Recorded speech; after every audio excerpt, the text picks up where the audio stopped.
السلام عليكم ورحمة الله وبركاته. إن الحمد لله نحمده ونستعينه ونستغفره ونعوذ بالله من شرور أنفسنا ومن سيئات أعمالنا. من يهده الله فلا مضل له ومن يضلل فلا هادي له. وأشهد أن لا إله إلا الله وحده لا شريك له وأشهد أن محمدا عبده ورسوله صلى الله تعالى عليه وعلى آله وصحبه وسلم تسليما كثيرا. أما بعد.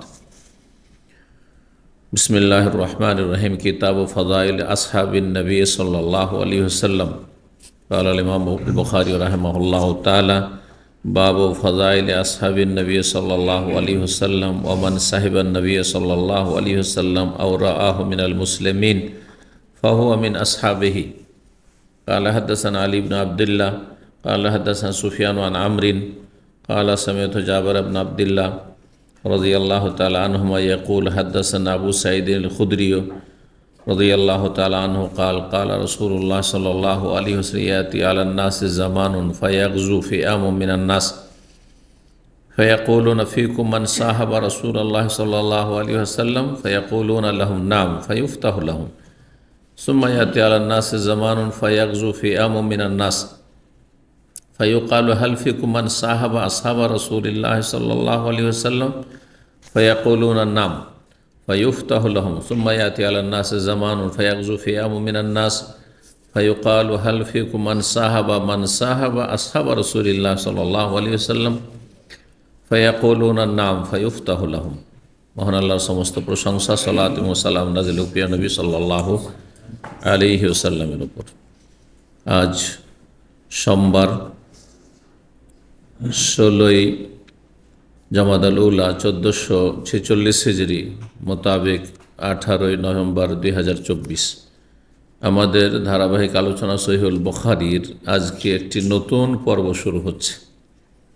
এর পূর্বের পর্ব ছিল মানাকিব বা ফাজাইল, রাসূলুল্লাহ সাল্লাল্লাহু আলাইহি সাল্লামের ফজিলত।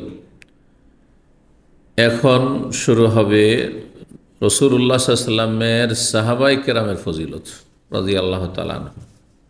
ইমাম বুখারী রাহিমাহুল্লাহ বলছেন কিতাব ফাজাইল আসহাবিন নবী সাল্লাল্লাহু আলাইহি ওয়াসাল্লাম। এই পর্ব হচ্ছে নবী সাল্লাল্লাহু আলাইহি সাল্লামের সহচরগণের ফজিলত বা মর্যাদা সম্পর্কে। ফাজাইল ফজিলাতুনের বহু বচন, আর ফজিলত বাংলা তো আমরা ব্যবহার করি, কিন্তু শব্দটি আরবি। তার অর্থ হচ্ছে মর্যাদা, সম্মান। আল্লাহর কাছে, আল্লাহর দিনে তাদের কেমন মর্যাদা রয়েছে। কোরআন সুন্নাহর আলোকে আল্লাহ রাব্বুল আলামিন আম্বিয়া রসুলগণের পরে আম্বিয়া রসুলগণের সাথী সঙ্গীদেরকে মর্যাদা দান করেছেন।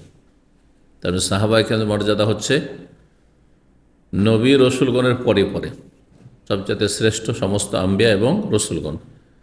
আর তারপর রাসূলুল্লাহ সাল্লাল্লাহু আলাইহি ওয়াসাল্লামের সাহাবায়ে সবচেয়ে শ্রেষ্ঠ, রাসূলের সঙ্গীগণ সবচেয়ে শ্রেষ্ঠ।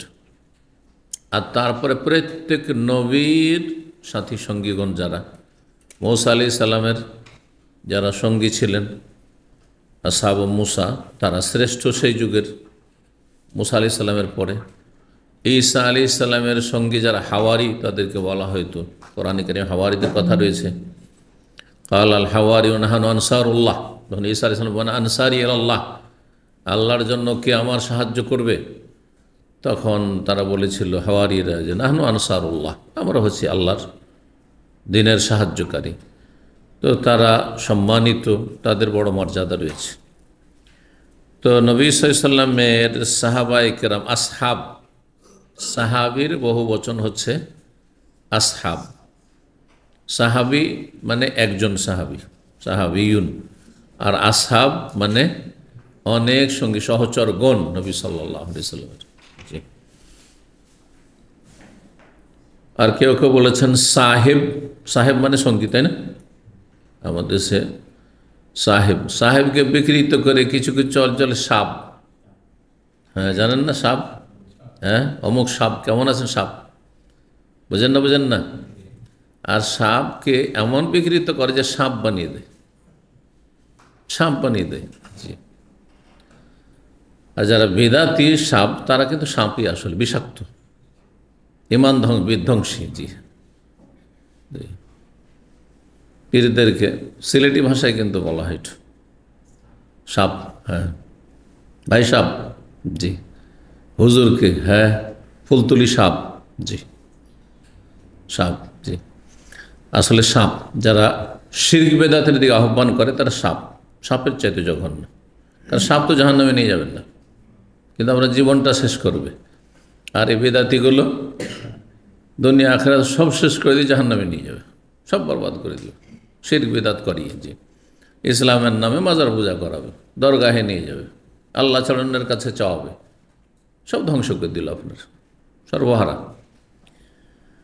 আল্লাহ হেফাজত করে দেওয়া অনিষ্ট থেকে। সাহেব শব্দটি, সাহেব, সাহেব, আমাদের দেশে আবার সাহেব বলে স্বামীকে, মহিলারা, আমার সাহেব, বুঝলেন তো? হ্যাঁ জি, ভদ্র ভাষা, জি। তো সাহেব এক বচন, তার জমা বহু বচন হচ্ছে সাহবুন। এই জন্য ওয়াসাহবেহি আজমাইন আমরা পড়ি অনেক সময়, সাহবেহি বহু বচন। আর সাহবনের মানে জমার জমা, জামউল জামা হচ্ছে আসহাব, এটা হচ্ছে ডবল বহু বচন আসহাব।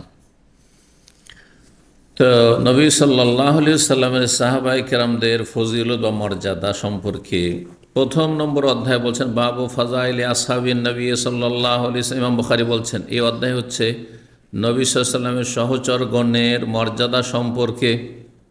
তারপরে ইমাম বুখারী বলছেন নবী সাল্লাল্লাহু আলাইহি সাল্লামের সহচর সঙ্গী বা সাহাবী, ইসলামের একটি পরিভাষা হচ্ছে সাহাবী, আর একটি হচ্ছে তাবেঈ, আরেকটি হচ্ছে তাবেঈ, এগুলি পরিভাষা। তো সাহাবী কাকে বলে? তাহলে সাহাবীর শাব্দিক অর্থ আছে, তার পারিভাষিক অর্থ আছে। পারিভাষিক অর্থ মানে শারঈ অর্থ। ইসলামের দৃষ্টিতে সাহাবী কাকে বলা হয় এটা হচ্ছে তার সংজ্ঞা বা পারিভাষিক অর্থ। তো সাহেবা আসহাব মানে সঙ্গী হওয়া, হ্যাঁ, যেন সোহবা সাহচর্যকে বলা হয়, সংসর্গকে। কারো আপনি সঙ্গী হচ্ছেন, আপনি তার সাহেব, সঙ্গী। সাহেবা ইয়াসহাবু সামি আসমা, এর মানে হচ্ছে সঙ্গী হওয়া। তো নবী সাল্লাল্লাহু আলাইহি ওয়াসাল্লামের সঙ্গী হওয়ার জন্য সাহাবীকে কি বলা হয়? সাহাবী বলা হয়। তো এটি শাব্দিক অর্থ হয়ে গেল। তাহলে আর পারিভাষিক অর্থ বিভিন্নভাবে পারিভাষিক অর্থ করা হয়েছে, ওলামারা করেছেন যুগে যুগে, মানে সংজ্ঞা করেছেন যে সাহাবী কাকে বলে, সাহাবীর সংজ্ঞা কি। দেখি আপনাদেরকে আগে জিজ্ঞাসা করি, তারপরে বলব। যে আপনারা তো সাহাবী বুঝছেন তাই না? আর সংক্ষেপে বলে দিলাম যে নবী সাল্লাল্লাহু আলাইহি ওয়াসাল্লামের সঙ্গী, এটা সংক্ষেপে, কিন্তু এটা বিস্তারিত হয়নি। এটা মনে করি না যে এটা বললে ওর উত্তর হয়ে গেল, এটা শাব্দিক অর্থ হলো সঙ্গী। কিন্তু সূক্ষ্ম সংজ্ঞা মানে সাহাবী কাকে বলে, যে বলবেন হাত তোলেন। আজকে পেছন থেকে শুরু করি। সাহাবী হচ্ছে রাসূলুল্লাহ সাল্লাল্লাহু আলাইহি ওয়াসাল্লামের জীবন দশায় রাসূলুল্লাহ সাল্লাল্লাহু আলাইহি ওয়াসাল্লামের সাথে সাক্ষাৎ হয়েছে এবং ঈমানের অবস্থায় সাক্ষাৎ যাদের হয়েছে তারাই সাহাবী। ঈমানের অবস্থায় সাক্ষাৎ হয়েছে, ঠিক। তারপরে যদি আবার মুরতাদ হয়ে মারা যায়,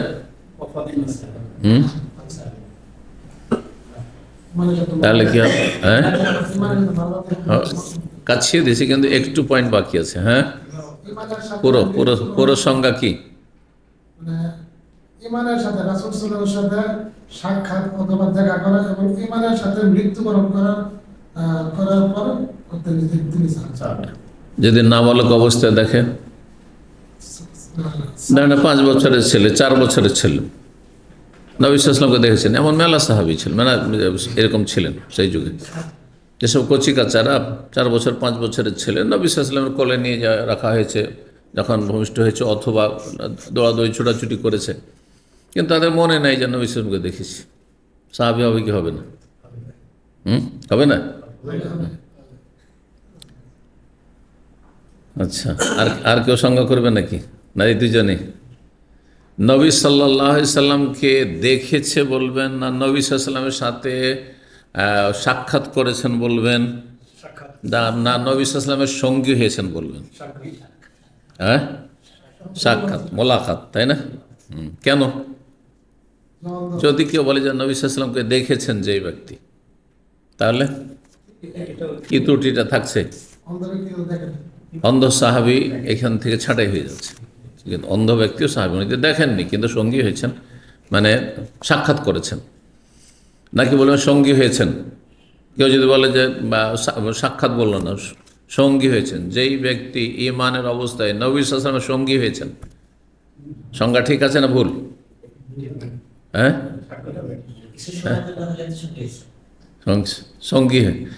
সঙ্গী হওয়া, যদি কেউ 1 মিনিটের জন্য দেখে তো এটাকে সঙ্গী হওয়া বলবেন?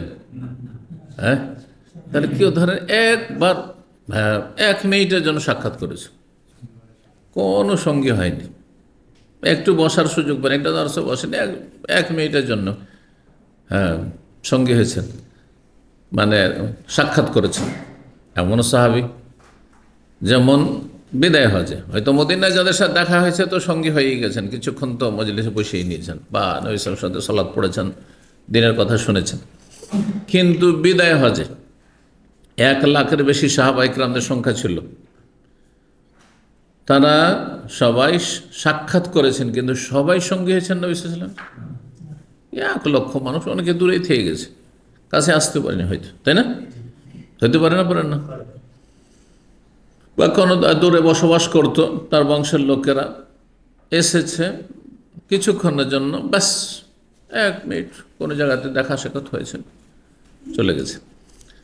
তো বিভিন্ন ভাষাগুলি ব্যবহার করেছেন যারা সংজ্ঞা করেছেন। ইমাম বুখারী রাহিমাহুল্লাহ সংজ্ঞাটি আগে শুনি, তারপর এর চাইতেও সূক্ষ্ম ইমাম হাফেজ ইবনে হাজার রাহিমাহুল্লাহ সংজ্ঞা করেছেন, সেটি বর্ণনা করব, সেটা বললে বেশি ভালো। বলছেন বাবু ফাজাইলিন নবী আসহাবিন নবী, এই অধ্যায় হচ্ছে নবী সাল্লাল্লাহু আলাইহি ওয়াসাল্লামের সাহাবা ইকরামদের ফজিলত সম্পর্কে। ওমান সাহিবান নবী সাল্লাল্লাহু আলাইহি ওয়াসাল্লাম, তারপর সংজ্ঞা করছেন ইমাম বুখারী, যেই ব্যক্তি নবী সাল্লাল্লাহু আলাইহি ওয়াসাল্লামের সঙ্গী হয়েছেন, সাহেবা বলেছেন কিন্তু সঙ্গী হওয়ার কথা, সাক্ষাৎ বলেননি। আওরা আহমিয়াল মুসলিমিন, অথবা নবী সাল্লাল্লাহু আলাইহি ওয়াসাল্লামকে দেখেছেন মুসলিমদের মধ্য থেকে, তার মানে এই ইসলামের অবস্থায়। জি, ফাহুয়া মিন আসহাবিহি, তিনি হচ্ছেন নবী সাল্লাল্লাহু আলাইহি ওয়াসাল্লামের সাহাবী। ইমাম বুখারী তাহলে কীভাবে সংজ্ঞা করলেন? হয় নবী সাল্লাল্লাহু সঙ্গী হয়েছেন কিংবা দেখেছেন মুসলিমদের মধ্য থেকে, অমুসলিম অবস্থায় নয়। কেন অনেকে এরকম আছে যে কুফরের অবস্থায় নবী সাল্লাল্লাহু আলাইহি ওয়াসাল্লামকে দেখেছে, আর তারপরে তখন ইসলাম গ্রহণ করেনি। নবী সাল্লাল্লাহু যখন দুনিয়া থেকে ইন্তেকাল করেছেন তারপরে ইসলাম গ্রহণ করেছে, ও সাহাবী? সাহাবী নয়। ঈমানের অবস্থায় নবী সাল্লাল্লাহু আলাইহি ওয়াসাল্লামকে দেখেনি।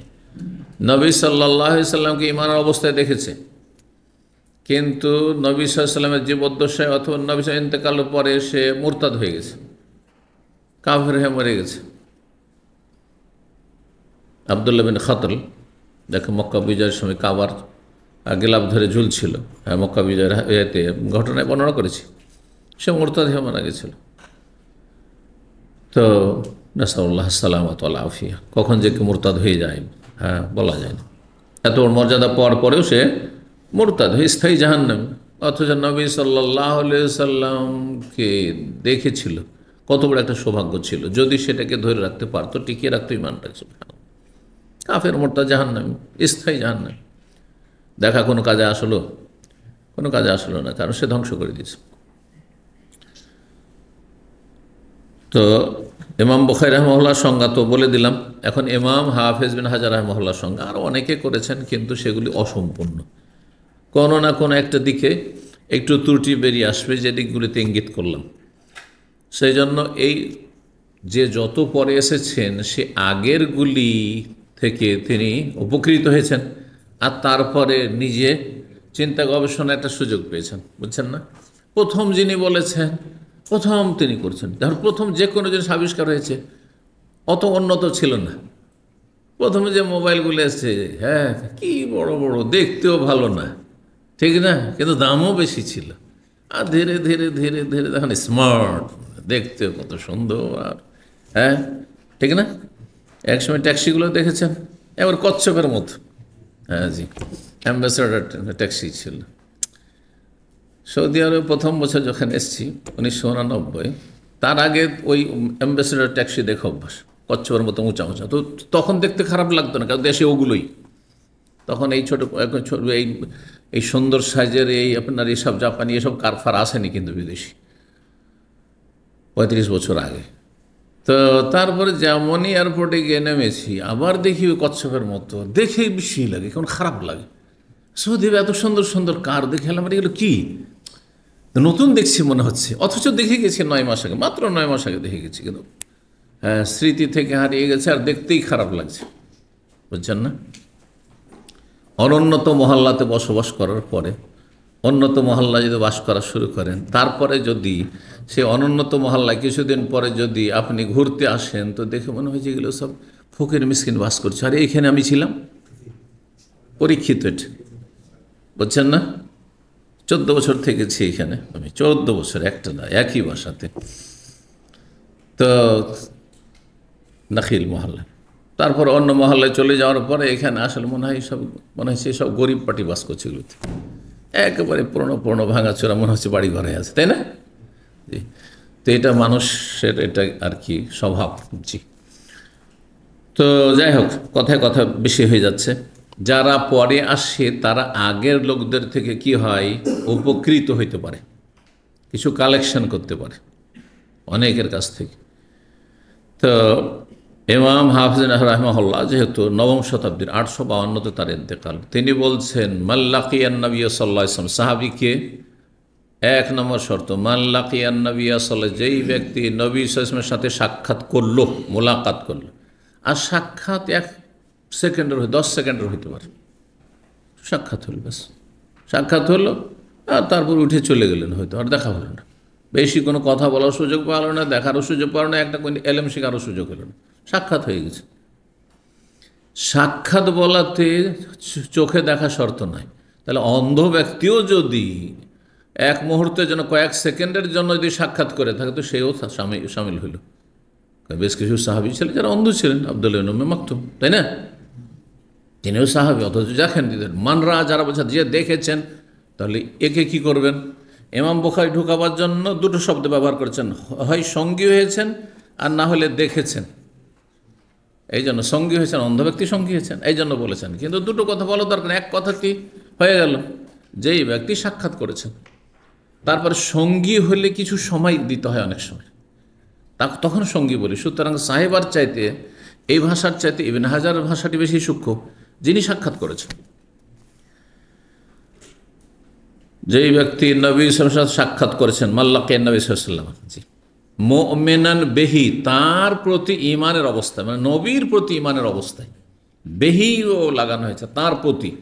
শুধু ঈমানের অবস্থায় যদি বলা হয়, তো কেউ যদি মুসা আলাইহিস সালামের প্রতি ঈমানের অবস্থায়, ঈসা আলাইহিস সালামের প্রতি ঈমানের অবস্থায় দেখা করে থাকে, সেও তো ঈমানের অবস্থায় ছিল, কিন্তু সে মুসা ঈসার প্রতি ঈমান, নবীর প্রতি ঈমান ছিল না, তখন খ্রিস্টান অবস্থায় দেখা করেছে, বোঝা গেছে না? আহলে কিতাব ছিল, তাহলে সে কি সাহাবী হবে? না, হবে না, যতক্ষণ পর্যন্ত নবী সাল্লাল্লাহু আলাইহি ওয়াসাল্লামের প্রতি ঈমান না নিয়ে আসবে। মুমিনান বিহি ও মাতা আলা যালিক, এবং এর ওপরই যেন তার মৃত্যু হয়, ঈমান ইসলামের ওপরই যেন তার মৃত্যু হয়। ওয়ালাউ তাখাল্লালাত রিদ্দাতু, যদিও মাঝখানে মুরতাদ হয়ে থাকে, ধরেন মাঝখানে সে কি হয়েছিল, ইসলাম থেকে ফিরে গেছিল। অনেক এরকম হয়েছে, অনেক তো নয়, কিন্তু 1জন এরকম হয়েছে। যেমন আব্দুল্লাহ বিন কাইস, একজন সাহাবীর কথা বলা হয়েছে, বা কাইস। তো সে মাঝখানে মুরতাদ হয়ে গেছিল। পরে আবু বকর সিদ্দিক রাদিয়াল্লাহু আনহু, আল্লাহ তারপর রহম করলেন যে সে ফিরে এসে আবার তওবা করে মুসলমান হয়েছে, আবার ভালো মুসলিম হয়ে গেছে। বিভ্রান্তির শিকার হইতে পারে অনেকে, হচ্ছে যে যৌবনকালে বেশ ধার্মিক ছিল, তারপর মাঝখানে গিয়ে কারো গুমরাহিতে পড়ে গিয়ে সে নাস্তিক হয়ে গেল, আর তারপরে শেষ জীবন আবার তওবা করে ফিরে চলে আসলো আর মুসল্লি হয়ে গেল। হচ্ছে না? ঠিক ওই রকম। তাহলে এই লোক সাহাবী, মাঝখানে মুরতাদ হলো। কিন্তু যদি শেষখান মুরতাদ হয়ে মারা যায়, মাতা আল্লাহ জালিকা হলো না, এই ইসলামের ওপর মরল না, নবীর প্রতি ঈমানের সাথে মরল না, তাহলে সে সাহাবী নাই। তারপরে সাক্ষাৎ নাবালক অবস্থায় হোক আর সাবালক অবস্থায় হোক। কিন্তু যদি এমন কেউ হয় যে নাবালক 3-4 বছর বয়সে দেখা হয়েছে, নবী সাল্লাল্লাহু সাথে দেখা হয়েছে, মানে সাক্ষাৎ হয়েছে, বাপ নিয়ে গেছে নবী সাল্লাল্লাহু আলাইহি ওয়াসাল্লাম মজলিস, সাক্ষাৎ হয়েছে, কোনো হাদিস নবী সাল্লাল্লাহু আলাইহি ওয়াসাল্লাম থেকে বর্ণনা নসিব হয়নি, তাহলে সঙ্গী হওয়ার দিক থেকে তিনি সাহাবী, কিন্তু হাদিস বর্ণনার দিক থেকে তিনি সাহাবী নন, হাদিস বর্ণনা করেছেন সাহাবী থেকে, সুতরাং সেই ক্ষেত্রে তখন তাবেই। তাহলে তার দুরকম অবস্থা। জি, তো বিস্তারিত সাহাবীর সংজ্ঞা সম্পর্কে বললাম। 3649 নম্বর হাদিস, হাদিস বর্ণনা করেছেন জাবের বিন আব্দুল্লাহ রাদিয়াল্লাহু তাআলা আনহু বলছেন, হাদাসানা আবু সাঈদ আল-খুদরি, আমাকে হাদিস বানিয়েছে আবু সাঈদ খুদরি। দেখেন সাহাবী জাবের, কিন্তু বর্ণনা করছেন আরেক সাহাবী আবু সাঈদ খুদরি রাদিয়াল্লাহু তাআলা থেকে এই হাদিস। বলছেন কালা রাসূলুল্লাহ সাল্লাল্লাহু আলাইহি ওয়াসাল্লাম, বলেন এই হাদিস কয়েকদিন আগেও গিয়েছে সংক্ষেপে। ইয়াতি আলান নাস জামানুন, মানুষের সামনে এমন একটা সময় আসবে, ফায়াগজু ফিয়াম মিনান নাস, একদল মুসলিমরা, একদল মানুষ কি করবে, ফিয়াম মানে ফিয়াতুন, ফিয়াতুন ফিয়ামুন জামাতুন তায়েফাতুন, সবগুলি মানে হচ্ছে এক দল, জামাত। একটি দল কি করবে, লড়াই করবে, সশস্ত্র যুদ্ধ করবে, জিহাদ করবে। ফায়াকুলুন, যুদ্ধ চলছে কাফেরদের বিরুদ্ধে। তখন আপোষে তারা বলা বলি করে, ফি কুমান সাহাবা রাসূলুল্লাহ সাল্লাল্লাহু আলাইহি ওয়াসাল্লাম, তোমাদের মধ্যে এমন কোনো ব্যক্তি কি আছেন এই যুদ্ধে উপস্থিত হয়েছেন ইসলামের পক্ষ থেকে, যিনি রাসূলুল্লাহ সাল্লাল্লাহু আলাইহি ওয়াসাল্লামের সঙ্গী হয়েছেন? নাকি আমরা সবাই তাবেই? তার মানে তাবেইনদের যুগে একজন দুইজন হয়তো মাঝে মধ্যে কোনো জায়গাতে সাহাবীকে পাওয়া যাচ্ছে, ওই জিহাদে হয়তো এক দুইজন কোনো সাহাবী আছেন। ওই সময়গুলির কথা ভবিষ্যৎবাণী করেছেন রাসূলুল্লাহ সাল্লাল্লাহু আলাইহি ওয়াসাল্লাম। বলা বলি করতে গিয়ে ফায়াকুলুনা লাহুম, তখন লোকেরা বলবে যে নাম, হ্যাঁ হ্যাঁ একজন অমুক সাহাবী আমাদের সাথে আছেন, অমুক অমুক সাহাবী আছেন, কয়েকজন আছেন। ফায়ুফতাহু লাহুম, তাদের জন্য বিজয় দান করা হবে আল্লাহর পক্ষ থেকে। মুসলিমরা বিজয় লাভ করবেন সাহাবীর বরকতে। সাহাবীর কিসের বরকত? ঈমানের বরকত, কোনো ব্যক্তির বরকত নয়, শরীরের বরকত নয়। সাহাবী যেহেতু সরাসরি রাসূলুল্লাহ সাল্লাল্লাহু আলাইহি ওয়াসাল্লামকে দেখেছেন বা সঙ্গী হয়েছেন, তার কাছ থেকে দিন শিখেছেন, তার ঈমানের কোয়ালিটি আলাদা। আপনি ভাবেন না যে শুধু নামাজের পরিমাণ বাড়িয়ে আর রোজা হজ জাকাত বেশি করে দান খায়রাত করে আমি এগিয়ে যাব, কারণ যুগ জামানারও একটা মর্যাদা আছে। নবী সাল্লাল্লাহু আলাইহি ওয়াসাল্লাম থেকে সরাসরি শিখেছেন, তার এলেম আজকালকার কোনো আলেমের চাইতে যদিও কম হয়, তবুও কোনো প্রশ্নে ওঠে না। ইমাম আবু হানিফা, শাফি, মালিক, আহমদ, ইমাম বুখারী, মুসলিম, আবু দাউদ, নাসাই, তিরমিজি, ইবনে মাজাহ একদিকে রাখেন, আর একজন সাহাবী।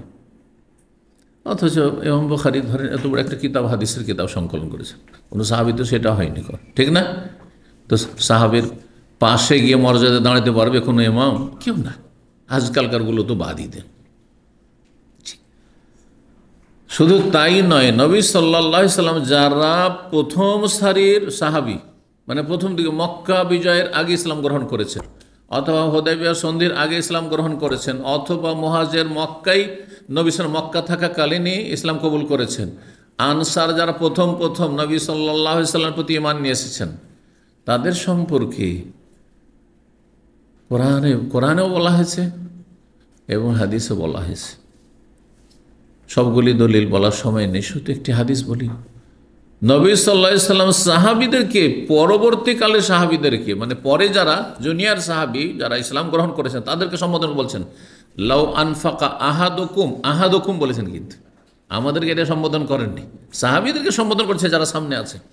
তোমাদের লোকেরা, তোমাদের মধ্যেকার কেউ যদি ওহদ পাহাড়ের সমান স্বর্ণ যদি আল্লাহর রাস্তায় ব্যয় করে, মা বালাগা মুদ্দা আহাদেহিম ওয়ালা নাসিফা, তবে যারা প্রথম সারিতে যারা ইসলাম গ্রহণ করেছেন, আবু বকর, ওমর, ওসমান, আলী, আর আব্দুল্লাহ বিন মাসউদ, আম্মার বিন ইয়াসের ওর মা সুমাইয়া, এদের যদি এক মুদ মাত্র, কত, 600 গ্রাম, ওয়ালা নাসিফ তার অর্ধেক 300 গ্রাম, কেউ 600 গ্রাম খরচ করলো, কেউ 300 গ্রাম করলো, তারা কারা?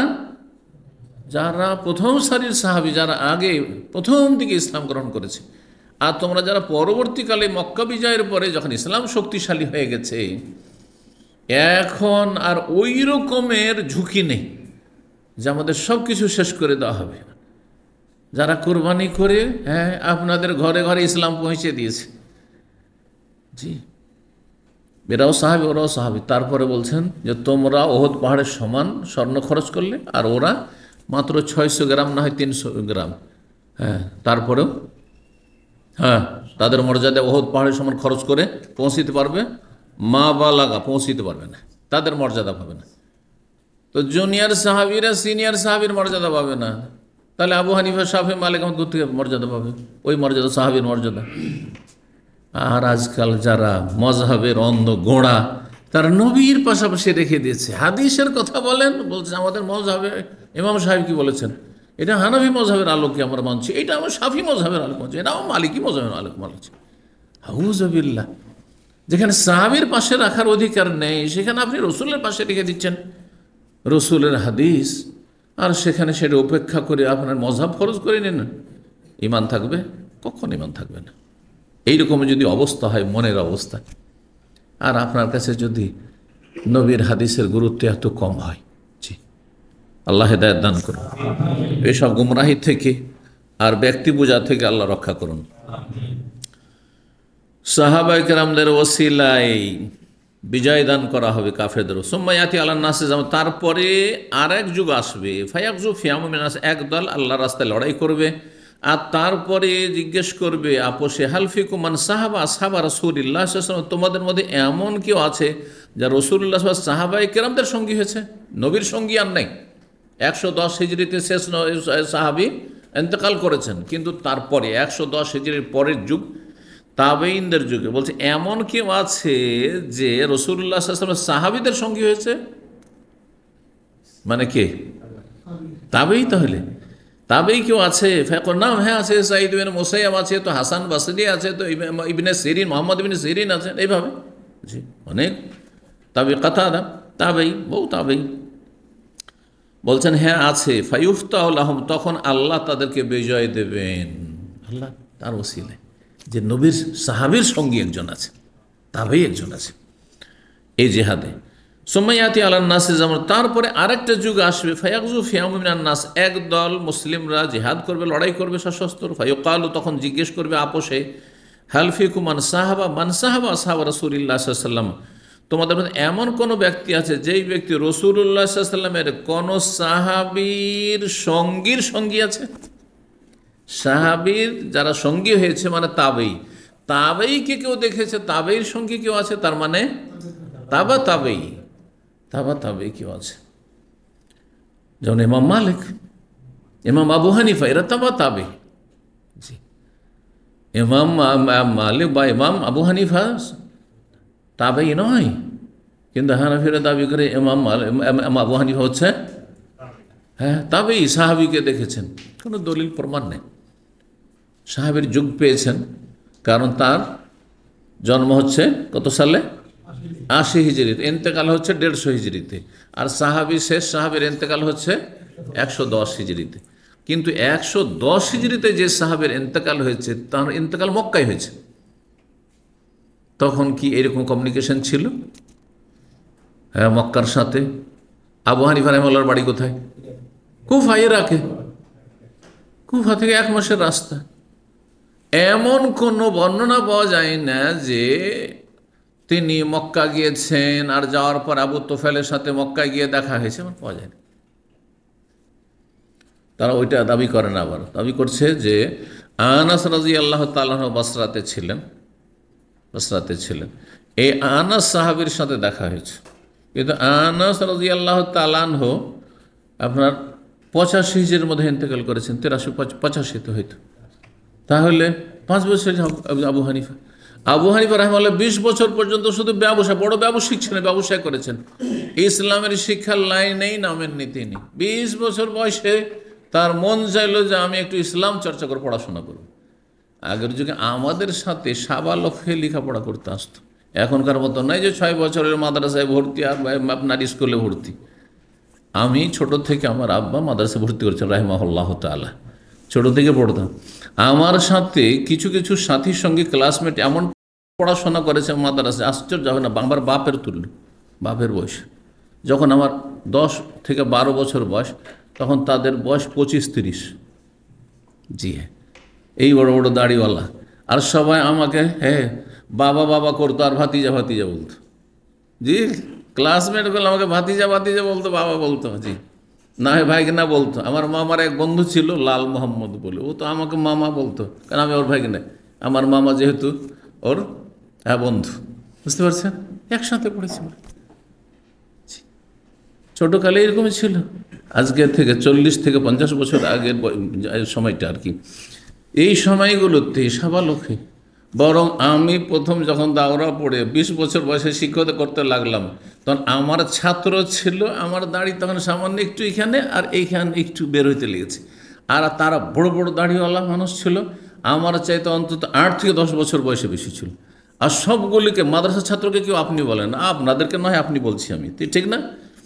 হ্যাঁ, কারণ আপনারা সব মুরব্বী হয়ে এসছেন ইসলামী সেন্টারে, কিন্তু মাদ্রাসার ছাত্রকে তো সবাই তুমিই বলে, হ্যাঁ, তুই পর্যন্ত বলে। কিন্তু এত খারাপ ভাষা, আমি আমার ভদ্রতার খেলাফ ছোটোকাল থেকে আমি কাউকে তুই বলিনি আজ পর্যন্ত। মাদ্রাসায় 7 বছর লেখাপড়া করেছি, এর ছোট বাচ্চাও যদি 7 বছর 8 বছরের বাচ্চাও পড়াশোনা করছে, জীবনে তুই শব্দটি ব্যবহার করি না আমি, এটা আমি খারাপ মনে করি। আমার বাচ্চারা ওইভাবে তরবিয়ত পেয়েছে আলহামদুলিল্লাহ। হ্যাঁ, তুই যদি কেউ বলে দেয় বড়রা ছোটকে, হ্যাঁ, তাহলে সাথে সাথে দৌড় দিয়ে চলে আসবে, আমাকে গাল দিল। কি বলে গাল দিয়েছে? বলছে তুই বলেছে। আমার বাসাতে তুইটা এখন গাল, এটা মনে রাখেন। তো আমি দেখতাম যে অনেক আমাদের শিক্ষক স্টাফরা ওই এই চালাই তুই কী করছিস রে, আমি কখনো না, জীবনেও না, এসব ভাষা আমি ব্যবহার করিনি, তুমি। আর ওই বড়গুলোকে, যেগুলো আমার সিনিয়র ছাত্র, 2 থেকে 3 বছর আমার চাইতে বয়োজ্যেষ্ঠ যারা আমার ছাত্র ছিল মাদ্রাসায়, তো তিরমিজি পড়েছে আমার কাছে, জি, সাহিত্য পড়েছে, হ্যাঁ, আরবি প্র্যাকটিস করেছে, আরও বেশ কিছু কিতাব পড়েছে। সবগুলির বয়স 25-এর ওপরে, 25-30, সব মুরব্বী হয়ে এসছে পড়তে, বড় বড় দাঁড়িয়ে নি। একটা ছেলে ছিল বিবাহিত, আর একটা মেয়েও হয়েছে, গোপন রেখেছিল।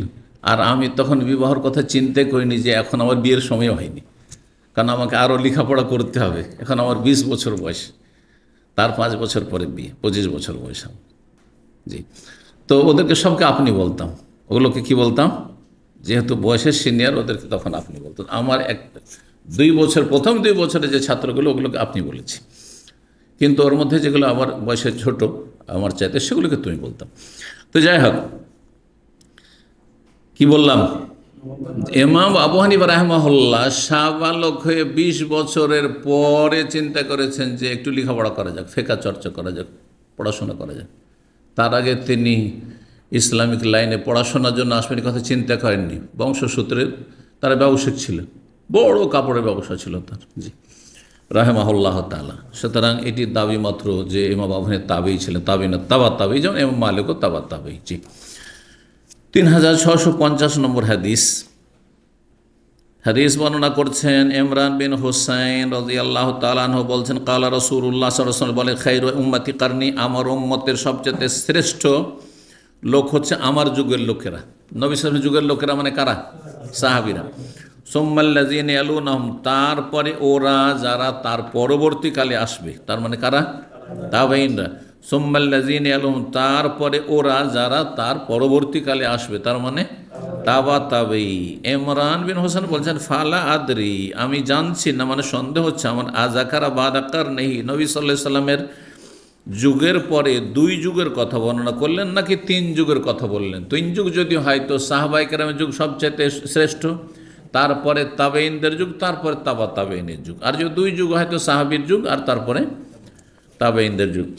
তারপরের যুগ সম্পর্কে শোনেন, আর যেই যুগ, হ্যাঁ, সেই যুগটাই যদি এমন হয় তো আজকের যুগটা কেমন হয়েছে, আর আজকে দিনী ভাইদের অবস্থা কেমন? দিনী ভাইদের অবস্থায় যদি 12টা বেজে যায় তো বাকি যারা দুনিয়ার ভাই তাদের কি অবস্থা, বুঝতে পারছেন না? জি, বলছেন যে সুম্মা ইন্না বাদাকুম, তারপরে তোমাদের পরে, মানে এই 3টা যুগ পরে, কওমান, এমন এক জাতি আসবে, অবাঞ্ছিত জাতি, ইয়াশহাদুন ওয়ালা ইউস্তাশহাদুন, সাক্ষী দেওয়ার জন্য উদ্গ্রীব হবে, অথচ তাদের কাছে সাক্ষী চাওয়া হয়নি। কোর্টে গিয়ে নিজে হাজির, আমি সাক্ষী দেবো, আমি সাক্ষী দেবো, আর মিছা সাক্ষী দেবে। হ্যাঁ, যাকে তাকে ফাঁসাবার জন্য দিয়েছে, এবার 50 জন আসামি করে একটা কেসে, আর সব সাক্ষী রেডি করে নিয়ে চলে এসেছে, সব জাল, সব কাজ্জাবিন দাজ্জালিন, সব মৃত্যু সাক্ষী দেওয়ার জন্য আগে ভাগে এসে হাজির যে কোনো বিষয়। বিচার সালিশগুলো যে গ্রাম্য বিচার সালিশ, আমাদের তো সেই রকম। হ্যাঁ, যার প্রভাব আছে, যার পয়সা আছে, তার পক্ষে সাক্ষীর অভাব নেই। এমনি তো রাতারাতি সাক্ষী তৈরি হয়ে যাচ্ছে। জি, ওয়ায়াখুনুন, তারা আত্মসাৎ করবে, খেয়ানত করবে, বেঈমানি করবে। ওয়ালা ইউতামানুন, তাদেরকে বিশ্বস্ত মনে করা হবে না তাদের এই বেঈমানি আত্মসাতের কারণে। সব বেঈমান পয়দা হবে, তারপরে আমানত থাকবে না, আমানত উঠে যাবে। ওয়ায়ানজরুন, আর মান্যত করতে থাকবে যে আল্লাহ এটা হইলে এটা করব, আল্লাহ যদি আমার ছেলেটা যদি পাশ করেন, আল্লাহ যদি আমার ছেলেটা বিদেশ চলে যায়, আল্লাহ যদি আমার বেতনটা বেড়ে যায়, আল্লাহ চাকরি না যদি আমার চাকরি হয়ে যায়, তো এই করব সেই করব।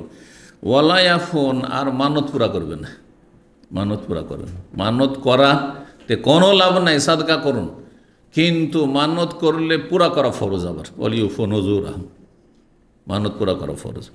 মানত না করে কি করবেন? সাদকা, দান সাদকা করবেন, তাতে বালা মুসিবত দূর হবে, মনের আশা পূরণ হবে। এই জন্য নবী সাল্লাল্লাহু আলাইহি ওয়াসাল্লাম সাদকার জন্য, দান খায়রাতের জন্য উৎসাহিত করেছেন, মানতের জন্য কোথাও উৎসাহ দেননি, অনুৎসাহিত করেছেন। বরং কৃপণের ধন সম্পদ বের করা হয়। তাহলে আপনার উচিত, আল্লাহ আমি এই দান করে দিলাম 100 রিয়াল, আল্লাহ যদি আমার একটা ভালো চাকরি হয়ে যায়, অথবা আমার ছেলেটা যাতে করে পাশ করে নেয়, আপনার কাজ হবে এটাতে। কিন্তু যদি আল্লাহর সাথে শর্ত লাগান, আল্লাহ যদি পরীক্ষায় আমার ছেলেটাকে যদি পাস করিয়ে দাও, মেডিকেলে চান্স পেয়ে যাই, তাহলে আল্লাহ 10টা লোককে আমি কি করব? খাওয়াবো। তাহলে আল্লাহর সাথে যেন শর্ত লাগাচ্ছেন আপনি। বেয়াদবি না? শর্ত লাগানো বেয়াদবি। মানত করা ইনডাইরেক্ট বেয়াদবি। যদি আমার সাথে কেউ শর্ত লাগায় যে শেখ যদি আমাকে এই কাজটা করে দেন, তাহলে আপনাকে একটা স্পেশাল দাওয়াত দেবো, হ্যাঁ চলবে? নিব দাওয়াত? আপনারা নেবেন না? তুচ্ছ মানুষ নিতে পারে।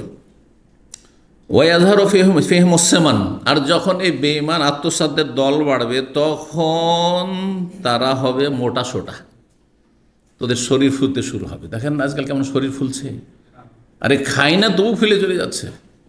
হ্যাঁ, খাবার দাবার সব ছেড়ে দিয়েছে, তারপর শরীর ফুলেই চলে যাচ্ছে, মোটা হয়েই যাচ্ছে, শরীরকে সামলাইতে পারছেন না। এটা কিয়ামতের লক্ষণ। জি, কিয়ামতের লক্ষণ। জি, মোটা মানুষের ছড়াছড়ি হবে। জি, 3651 নম্বর হাদিস। বানাচ্ছে আব্দুল্লাহ বিন মাসউদ রাদিয়াল্লাহু তাআলা আনহু বলেছেন, আন্নান নবী সাল্লাল্লাহু আলাইহি ওয়াসাল্লাম বলেন, খায়রুন নাসি কারনি, সবচেয়ে শ্রেষ্ঠ মানুষ আমার যুগের লোকেরা, মানে সাহাবীরা। সুম্মাল্লাযিনা ইয়ালুন, তারপরে তার পরবর্তী যুগের লোকেরা। সুম্মাল্লাযিনা, তারপরে তার পরবর্তীকালের লোকেরা, মানে তাবেন। সুম্মা ইয়াজিউ কওমুন, তারপরে এমন এক জাতি আসবে, তাসবিকু শাহাদাতু আহাদিহিম ইয়ামিনাহু, তাদের সাক্ষী কসমের আগে চলবে। তারা সাক্ষ্য প্রদান করবে কসমের আগে, মানে যেমন সাক্ষী দিতে হ্যাঁ সাহসী, দুঃসাহসী, তেমন কসম করতেও দুঃসাহসী। কোনো কেসের ক্ষেত্রে ইসলামিক আদালতে যেমন সাক্ষীর গুরুত্ব আছে, তেমন কসমের গুরুত্ব আছে। হ্যাঁ, শপথের গুরুত্ব আছে। হাদিসে রয়েছে, কেউ যদি কোনো কিছু দাবি করে, তাহলে আল বাইয়িনাতু আল মুদ, তাকে সাক্ষী পেশ করতে হবে। ওয়াল ইয়ামিনু আলা মান আনকার, আর কেউ যদি অস্বীকার করে, তাহলে তাকে কসম করতে হবে। তাহলে কসমের গুরুত্ব আছে কোনো কেসের ক্ষেত্রে। ধরেন আপনার আল্লাহ না করে মোবাইল চুরি হয়েছে, অথবা 5000 রিয়াল চুরি হয়েছে, কিছু চুরি হয়েছে, আর আপনি কাউকে বলছেন তুই নিয়েছিস বা অমুক নিয়েছে, বিচার ধর আদালতে বা পুলিশের আসন নিলেন, তাহলে ইসলামী শরিয়া কি বলছে? যে আপনি দাবি করছেন যে তুমি নিয়েছো, শুধু আপনাকে সাক্ষী পেশ করতে হবে, আর 2 জন সাক্ষী লাগবে, 2 জন দেখেছে এই কাজ করতে। আর সে যদি অস্বীকার করে, ধরেন আপনি অভিযোগ করছেন তার বিরুদ্ধে যে ও নিয়েছে, এই কাজটা ও করেছে, তাহলে সেই ব্যক্তি কি করে? তুমি যদি সাক্ষী না পেশ করতে পারো 2টো, তাহলে সে কসম করে দোষমুক্ত হয়ে যাবে। আল্লাহর কসম করে বলছে আমি এই কাজ করিনি, আল্লাহর কসম করে বলছি আমি এই কাজ করিনি, এই বলবে। আজকাল যদি কসমের উপরে ছেড়ে দেওয়া হয়, তো সব বেঈমানি করে দেবে। আল্লাহর কসম এই জমি আমার, আল্লাহর কসম এই বাড়ি আমার, আল্লাহর কসম সব করে ফেলবে।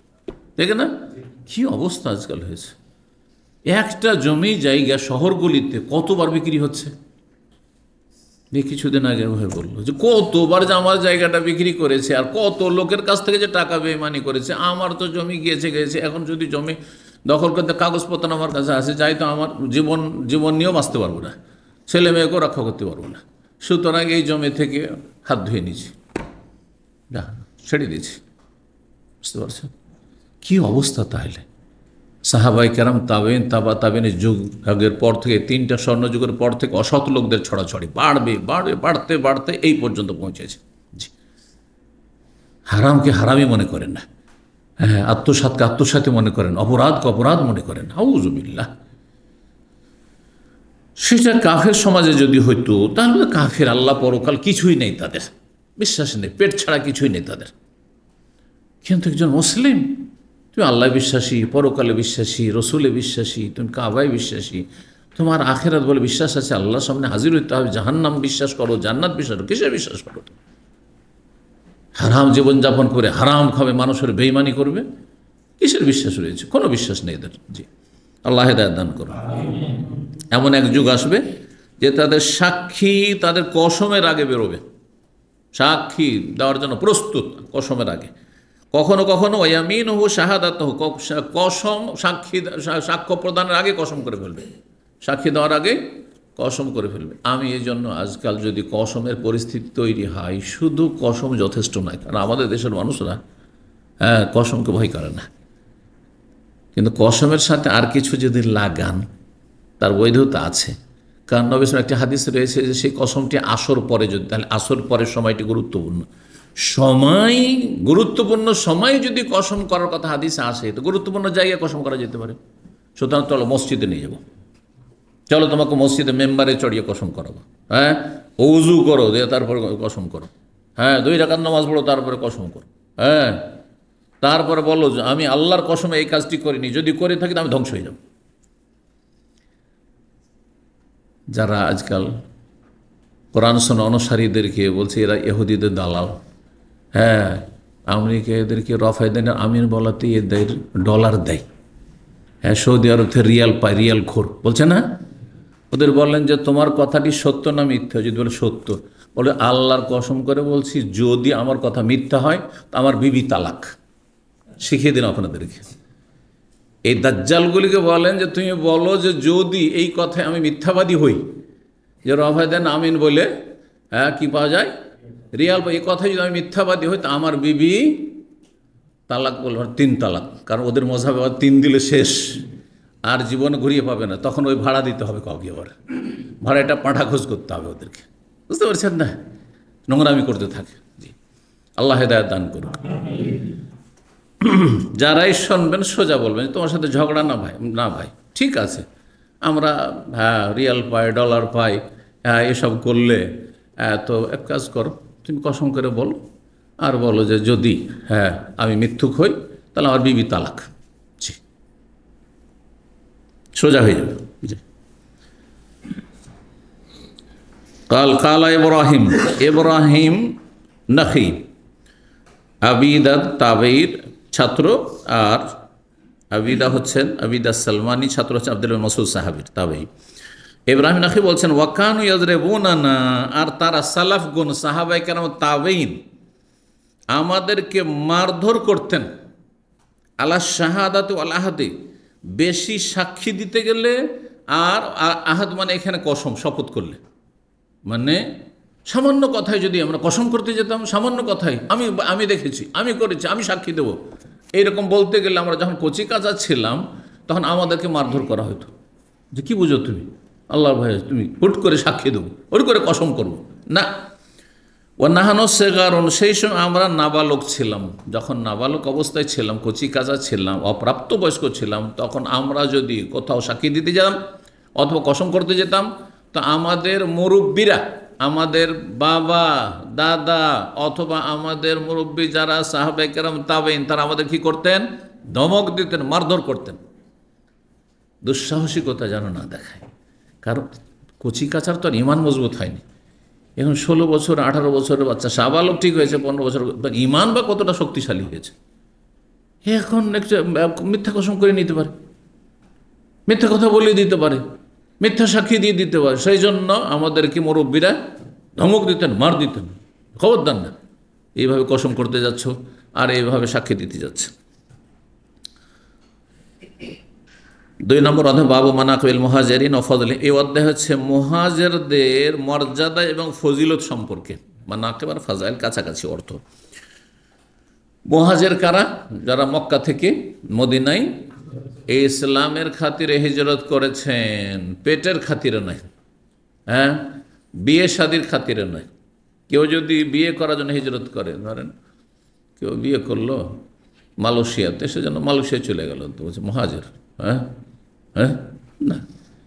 কিসের জন্য? আজকাল ইউরোপ আমেরিকা যাচ্ছে, পেটের জন্য যাচ্ছে, পয়সার জন্য যাচ্ছে। তো আল্লাহর জন্য, তো আল্লাহর দিনের জন্য, তা হিজরত নয়। জি, একমাত্র কেউ যদি বলে আল্লাহর দিনের দাওয়াত দেওয়ার জন্য যাচ্ছি, কিন্তু আগে নিজেকে বাঁচিয়ে, চাচা আগে জীবন বাঁচা, বোঝা গেছে না? আগে নিজের ইমান আমল বাঁচিয়ে তখন অন্যকে রক্ষা করার চেষ্টা করবেন। এই জন্য ওলামারা গেলেও স্থায়ীভাবে না থেকে যাবেন আর চলে আসবেন, এটাই হচ্ছে সতর্কতা, সেফটি। জি, কারণ কখন যে মানুষ শয়তান, জিন শয়তানের প্রভাব, কুপ্রভাব পড়ে যায় আর মানুষের ইমান দুর্বল হয়ে যায়, বলা যায় না। প্রতিকূল অবস্থা, খারাপ অবস্থা হয়েছে। তো মুহাজিরদের ফজিলত, তারপরে আনসারদের ফজিলতের অধ্যায় আসবে। মিনহুম, তাদের অন্যতম হচ্ছেন আবু বকর রাদিয়াল্লাহু তাআলা, আবু বকর সিদ্দিক, যার নাম ছিল আব্দুল্লাহ বিন আবি কুহাফা। আবু বকর সিদ্দিকের নাম কি ছিল? আব্দুল্লাহ। বাবার নাম কি ছিল? হ্যাঁ, আবু বকর বাবার নাম কি? ওসমান। কিন্তু আবু কুহাফা হচ্ছে কুনিয়াত, যেমন আবু বকর কুনিয়াত, কিন্তু কুনিয়াতটি সবাই জানে।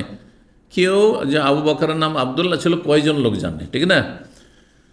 তো তাইমি রাদিয়াল্লাহু তাআলা, জি, তাইমি তার গোত্র। ও কওলিল, কিন্তু কুরাইশ বংশের তিনি। কওলুল্লাহি আযাল, মহান আল্লাহর বাণী তাদের মর্যাদায়, তাদের প্রশংসায়, মুহাজিরিনের প্রশংসায়। আল্লাহ কি বলছেন সূরা হাশর আয়াত নম্বর 8-এ, যেসব ধন সম্পদগুলি জিহাদের ময়দানে কাফেররা এমনিতে ছেড়ে দিয়ে পালিয়ে গেছে, ফাইয়ের ধন সম্পদে যে অধিকারগুলি যাদের হক প্রাপ্য রয়েছে, তার মধ্যে হচ্ছে লিল ফুকারাইল মুহাজিরিন আল্লাযিনা উখরিজু মিন দিয়ারিহিম ওয়া আমওয়ালিহিম ইয়াবতাগুনা ফাদলাম মিনাল্লাহি ওয়া রিজওয়ানা। ওই সব দরিদ্র মুহাজির, ফোকারা ফকিরের বহু বচন, ফকির মানে দরিদ্র গরিব, আর মুহাজিরিন মুহাজিরের বহু বচন। ওই সমস্ত অভাবী মুহাজির সাহাবায়ে কেরামদের জন্য অধিকার, হক রয়েছে কিসে?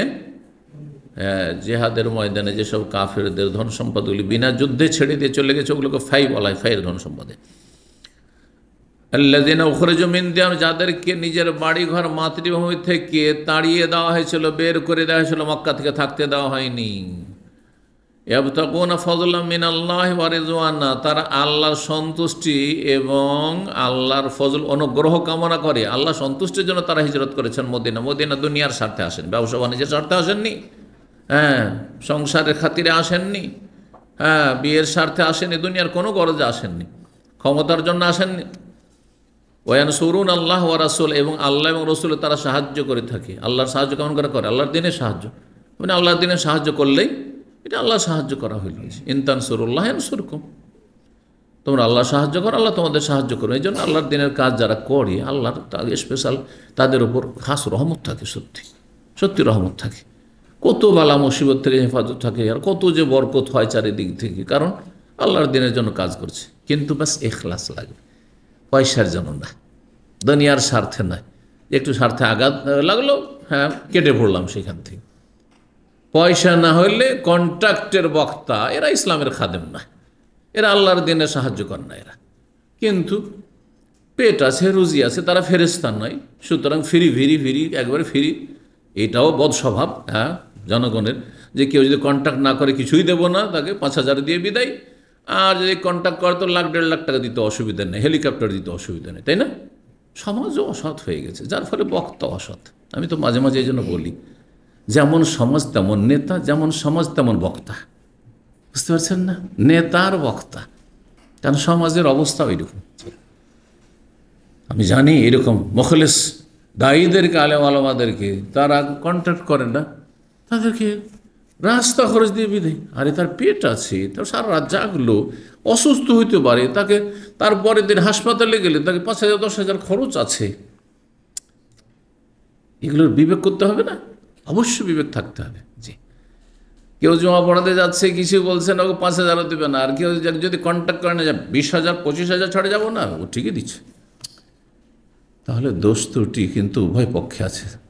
জি, ইখলাস উভয় পক্ষে থাকতে হবে। আল্লাহ তৌফিক দান করুন। মহান আল্লাহ বলছেন, ইল্লা তানসুরুহু ফাকাদ নাসারাহুল্লাহ, হে মুসলিমরা, হে মানুষরা, তোমরা যদি সাহায্য না করো নবীর, তানসুরুহু মানে তানসুর রাসূলুল্লাহ, কেন হো তিনি মানে রাসূলুল্লাহ, রসুলের যদি তোমরা সাহায্য না করো তো আল্লাহ তার সাহায্য করেছেন, করবেন। জি, দিনের কাজ আপনারা না করেন, আল্লাহর দিনের কাজ আল্লাহ করিয়ে নেবেন কাউকে দিয়ে। জন্মসূত্রে যারা পরম্পরা 1000 বছর থেকে মুসলিম চলে আসছে, এগুলো বেনামাজি হয়ে যাচ্ছে, বেদিন হয়ে যাচ্ছে, মাজার পূজারি হয়ে যাচ্ছে। আল্লাহ খ্রিস্টানগুলোকে মুসলিম বানাচ্ছে, ওরা আবার সহিহ আকীদার অনুসারী হচ্ছে, প্র্যাকটিসিং মুসলিম হচ্ছে। নিউ মুসলিম 5 ওয়াক্ত নামাজি, আর জন্মসূত্রে 14 গোষ্ঠী তার মুসলমান, কিন্তু বেনামাজি, একই রুমে থাকছে অনেক জায়গায়। হ্যাঁ, এগুলো সব আগাছাগুলিকে আল্লাহ সরিয়ে দেবেন। হ্যাঁ, ঘাস থাকতে আসেনি, ঘাসকে উঠিয়ে ফেলতে হবে জমি থেকে, আর যেগুলি হচ্ছে ফসলের মতো কাজের সেগুলি থাকবে। জি, আল্লাহর দিনের কাজ চলবে। জি, ইল্লা তানসুরুহু ফাকাদ নাসারাহুল্লাহ, আল্লাহ সূরা তাওবাতে বলছেন আয়াত নম্বর 40-এ, যে তোমরা যদি নবীর সাহায্য না করো তো কি হবে। মক্কার কুরাইশদেরকে, কাফেরদেরকে আল্লাহ বলছেন। প্রথম যেহেতু সম্বোধন কোরআন দিয়ে আরবদেরকে বলা হয়েছে, আর আরবের মধ্যে প্রথম মক্কার লোককে বলা হয়েছে, তারপরে তখন অন্য এলাকার আরবদের, তারপরে অনারবদেরকে বলা হয়েছে। ফাকাদ নাসারাহু, আল্লাহ তার সাহায্য করেছেন। কেমন করে হেফাজত করতে হবে দেখেন, সৌর পাহাড়ের গুহায় আল্লাহ নিয়ে গেলেন, 3 দিন সেখানে রাখলেন, সেখান থেকে আবার বের হলেন, মদিনায় হিজরত করে সহিহ সালামত আসলেন। রাস্তায় কত লোক তন্ন তন্ন করে তলাশ করছে 100 উটের পুরস্কার নেওয়ার জন্য, কিন্তু কেউ পেল না। একজন পেল, তবু এমন অবস্থা হলো যে সে নিজে তওবা করে সেখান থেকে ফিরে আসছে, আর সবাইকে ফিরিয়ে দিচ্ছেন, না এদিকে নেই, যাও আমার এদিক তলাশ করা হয়ে গেছে। সুরাকা বিন মালিক, এর আগে হাদিস পড়েছেন আর আসছে সামনে। তো এই ছিল আয়াত। ওয়াকালাত আয়েশা, আয়েশা রাদিয়াল্লাহু তাআলা বলছেন, আবু সাঈদ বলছেন, ইবনে আব্বাস, 3 জন রাদিয়াল্লাহু তাআলা সাহাবী বলছেন, কান আবু বকর রাদিয়াল্লাহু আন নবী ফিল গারে, আবু বকর সিদ্দিক রাদিয়াল্লাহু তাআলা আনহু নবী সাল্লাল্লাহু আলাইহি ওয়াসাল্লামের সঙ্গী ছিলেন সৌর পাহাড়ের গুহায়। সৌর পাহাড়ের গুহার সঙ্গী শুধুমাত্র একজন, তিনি হচ্ছেন আবু বকর সিদ্দিক রাদিয়াল্লাহু তাআলা আনহু, আয়েশা রাদিয়াল্লাহু তাআলা আনহার সম্মানিত পিতা। 3652 নম্বর হাদিস মানে কাছে বারা বিন আযিব রাদিয়াল্লাহু তাআলা, এই হাদিস সংক্ষেপে একবার গিয়েছে, আবার আসছে, সুতরাং একটু তাড়াতাড়ি অনুবাদ করি। বলছেন, বারা বিন আযিব যুবক ছেলে সাহাবী, তিনি বলছেন, ইশতারা আবু বকর রাদিয়াল্লাহু মিন আযিবিন, আবু বকর সিদ্দিক রাদিয়াল্লাহু তাআলা আনহু খরিদ করলেন আমার পিতা আযিবের কাছ থেকে, কারণ বারার বাপের নাম ছিল আযিব। কি খরিদ করলেন? রাহলান, ওটের পিঠের পালকি, হাউদা, ওটের পিঠে যে পালকির মতো থাকে, যেটাতে বসে মানুষ, আর বিশেষ করে মহিলাদের পর্দার জন্য আরও প্রয়োজন হয়। কত টাকা দিয়ে? বলছে সালাসাতা আশারা দিরহামান, 13 দিরহাম দিয়ে, 13 দিরহাম দিয়ে কিনলেন।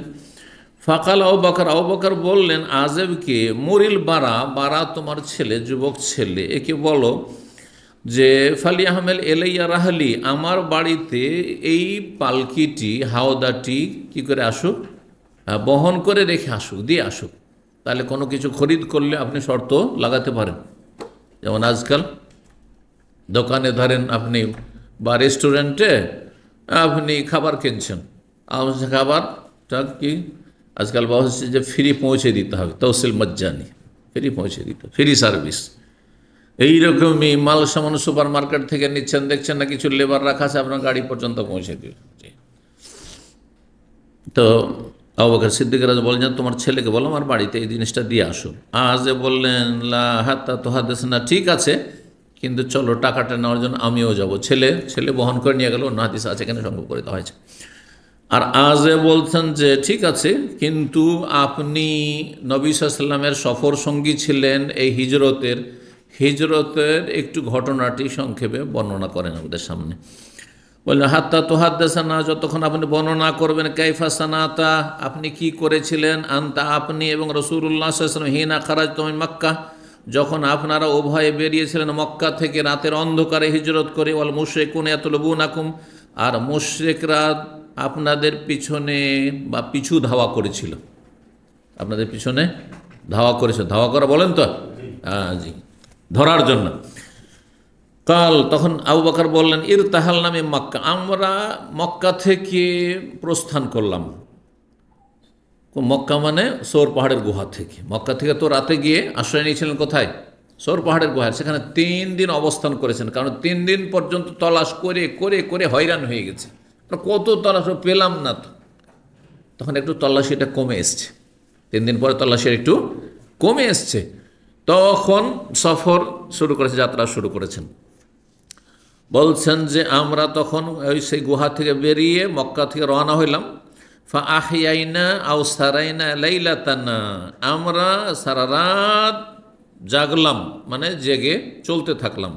আও সারাইনা মানে নৈশ ভ্রমণ করলাম।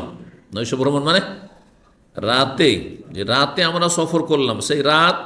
আর তারপর ওয়াইয়াউমানা, তার পরের দিন হাত্তা আজহার না, এমনকি দুপুর হয়ে গেল। রাত্রে বেরিয়েছেন, এসা পরে সারা রাত চলেছেন, পথ চলেছেন, যাতে মক্কা থেকে অনেক দূরে চলে যান, আশেপাশে কোথাও অবস্থান না করতে হয়।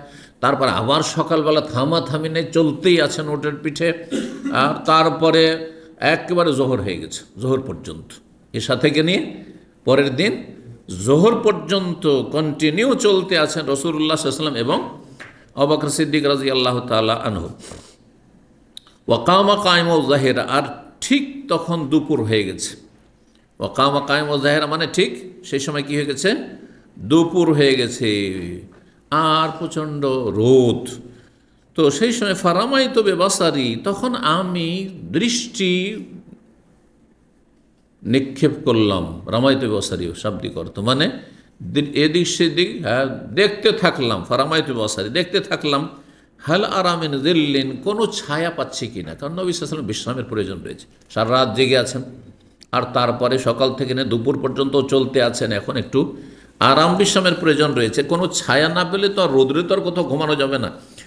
আউই এলে, সেখানে গিয়ে আশ্রয় নেও। ফাইদা সাখরাতুন, দেখতে পেলাম যে একটি বড় পাথর রয়েছে। আতাই তোহা, সেখানে আসলাম। ফানাজার তো বাকিয়াতা জিল্লিল্লাহা ফাসাউয়াই তো, দেখলাম যে সেখানে কিছুটা ছায়া রয়েছে, কিছুটা সেই পাথরের ছায়া পড়েছে, মানে বৈকাল হয়েছে। ফাসাউয়াই তো, সেই জায়গাটিকে আমি কি করলাম? সমতল করলাম, বরাবর করলাম, যাতে উঁচা নিচা হয়েছিল শোয়া যায়। সমতল না শোয়া যাবে না, বিছানার মতো করলাম। সুম্মা ফারাস্তু লিন্নাবি ফিহে, তারপরে বিছানা বিছিয়ে দিলাম নবী সাল্লাল্লাহু আলাইহি ওয়াসাল্লামের জন্য সেই জায়গায়। ওয়াকুলতু লাহু, আর তাকে বললাম, ইস্তাজি ইয়া নবী আল্লাহ, হে আল্লাহর নবী আপনি শুয়ে পড়ুন। ফাস্তাজা নবী, নবী সাল্লাল্লাহু আলাইহি ওয়াসাল্লাম শুয়ে পড়লেন। সুম্মান তালাকতু, কিন্তু আমি ঘুমাইলাম না। আল্লাহু আকবার, আমি ঘুমাইলাম না। বলছে আমি চললাম, কি জন্য? আনজর মাহাউলি, চারপাশ দেখার জন্য। কি জানি কোনো দিক থেকে যদি শত্রু চলে আসে, এখন নবীও ঘুমিয়ে যাবেন আর আমিও ঘুমিয়ে যাবো, তো মুশকিল, যে কোনো আক্রমণ হয়ে যেতে পারে, জীবনটা চলে যাবে। নবী সাল্লাল্লাহু আলাইহি ওয়াসাল্লামের নিজের জীবন নিয়ে চিন্তা না, চিন্তা রাসূলুল্লাহ সাল্লাল্লাহু আলাইহি ওয়াসাল্লামকে নিয়ে, জি, কারণ তাকে বাঁচতে হবে। আল্লাহু আকবার। বলছেন যে চারপাশে দেখতে লাগলাম। হাল আরামিনা তালাবে আহাদান, যে কোনো পিছুকারীকে কি দেখতে পাই কিনা, যে কেউ ধাওয়া করে আসছে, ধরার জন্য আসছে। ফায়দা আনাবের রাইন, কিন্তু রাই গানামিন, দেখলাম যে একজন ছাগলের রাখাল, বকরির রাখাল দেখতে পেলাম। ইয়াসুকু গানা মহিলা সাখরাতে, সে তার বকরিগুলি নিয়ে, বকরিগুলো হাঁকিয়ে নিয়ে আসছে সেই পাথরের উদ্দেশ্যে। সেও কিন্তু আরাম বিশ্রামের জন্য ভাবছে, এখানে একটা পাথর আছে, তো এখানে একটু ছায়া হবে, গিয়ে আমিও বিশ্রাম করবো, ওই রাখাল ওই নিয়তে কিন্তু আসছে। ইউরিদু মিনহা আল্লাযী আরাদনা, যেই উদ্দেশ্যে আমরা পাথরের পাশে এসে আশ্রয় নিয়েছিলাম ছায়ায়, সেটাই ছিল তার মুখ্য উদ্দেশ্য। ফাসালতু, তাকে জিজ্ঞেস করলাম। ফাকুলতু, বললাম, লেমান আনতা ইয়া গোলাম, হে বালক তুমি কার চাকর, মানে কোন মালিকের চাকর, এগুলো বকরির পাল কার? ফাকালা, তখন সে বলে, রাজুলিন মিন কুরাইশ, কুরাইশ বংশের জনৈক ব্যক্তি। সাম্মাহু, তার নাম সে উল্লেখ করেছিল। ফারাফতু, আমি চিনে গেলাম। তখন কুরাইশের নেতাদেরকে, আবু বকর সিদ্দিক যেহেতু কুরাইশের বিশিষ্ট ব্যক্তি, তিনিও নেতৃস্থানীয় ব্যক্তি, সুতরাং কাফেরদেরকেও চেনে, সবাইকে চেনে। ফাকুলতু, তখন আমি বললাম, হালফি গানামেকা মিন লাবান, তোমার ছাগলের মধ্যে দুধেল বকরি আছে? তোমার বকরিগুলির মধ্যে কোনো দুধেল বকরি আছে? দুধেল বলেন না, বলেন না, না দুধাল বলেন? কোনো কোনো এলাকায় দুধাল বলে, মানে আমাদের অঞ্চলে দুধাল বলে। দুধেল বকরি মানে যে বকরি দুধ দেই, দুধ আছে যে বকরি। কালার নাম, হ্যাঁ আছে। কুলতু, আমি বললাম, ফাহালান তাহলে বললাম না তুমি কি বকরির দুধ দহন করে আমাদেরকে দেবে? কালার নাম, হ্যাঁ দেব। তখনকার যুগে মানুষের আপ্যায়নের একটা মন মানসিকতা থাকতো, অথচ চেনে না, জানে না, ও রাখাল। আজকালকার হইলে হ্যাঁ যা, কে চেনে তোমাকে, তাই না? ফা আমার তহু, তাকে বললাম যে ঠিক আছে দাও তাহলে। ফা তাকালা শাতা মিন গানামি, তার ছাগলের পাল থেকে একটি ছাগলের পা বেঁধে দিল। তাহলে দুধ দহন করার জন্য পা বেঁধে দেওয়া, এটা চলে আসছে চিরাচরি। দেখেছেন আমাদের দেশে যে গাভীগুলো যখন দহন করে তখন কি করে, বেঁধে দেয় না? হ্যাঁ জি, লাফালাফি না করে বা লাথি না মেরে দেয়, জি, তো পালিয়ে না যায়। সোম্মা আমার তহু, তখন তাকে নির্দেশ দিলাম, অতবার তাকে নির্দেশ দিলাম, আইয়ান ফোজাদার আহমিনাল গোবার, যেন সে স্তনগুলিকে, বকরির বা ওলানগুলিকে কি করে, ধুলো বালি থেকে পরিষ্কার করে নেয়। গোবার, আজকালও গোবার বলা হয়, যে ধুলো উড়ে যখন এই এলাকায় তখন কি বলা হয়, গোবার বলা হয়, জি। সোম্মা আমার তহু, তারপরে তাকে বললাম, আইয়ান ফোজা কাফাই হে, তুমি যে ধুলোগুলো ঝাড়বে, পরিষ্কার করবে হাত দিয়ে, হ্যাঁ কিসের ধুলো, সে ওলানের, বকরির ওলানের ধুলোগুলো, তো হাতেও তো ধুলো লেগে থাকবে, তো হাতটা একটু পরিষ্কার করো, নাহলে ওইটি দিয়ে দুধ দহন করবে আর ওই দুধে সব ধুলো বালিগুলো সব চলে আসবে, তো হাতটা পরিষ্কার, হাতটা ঝেড়ে নাও।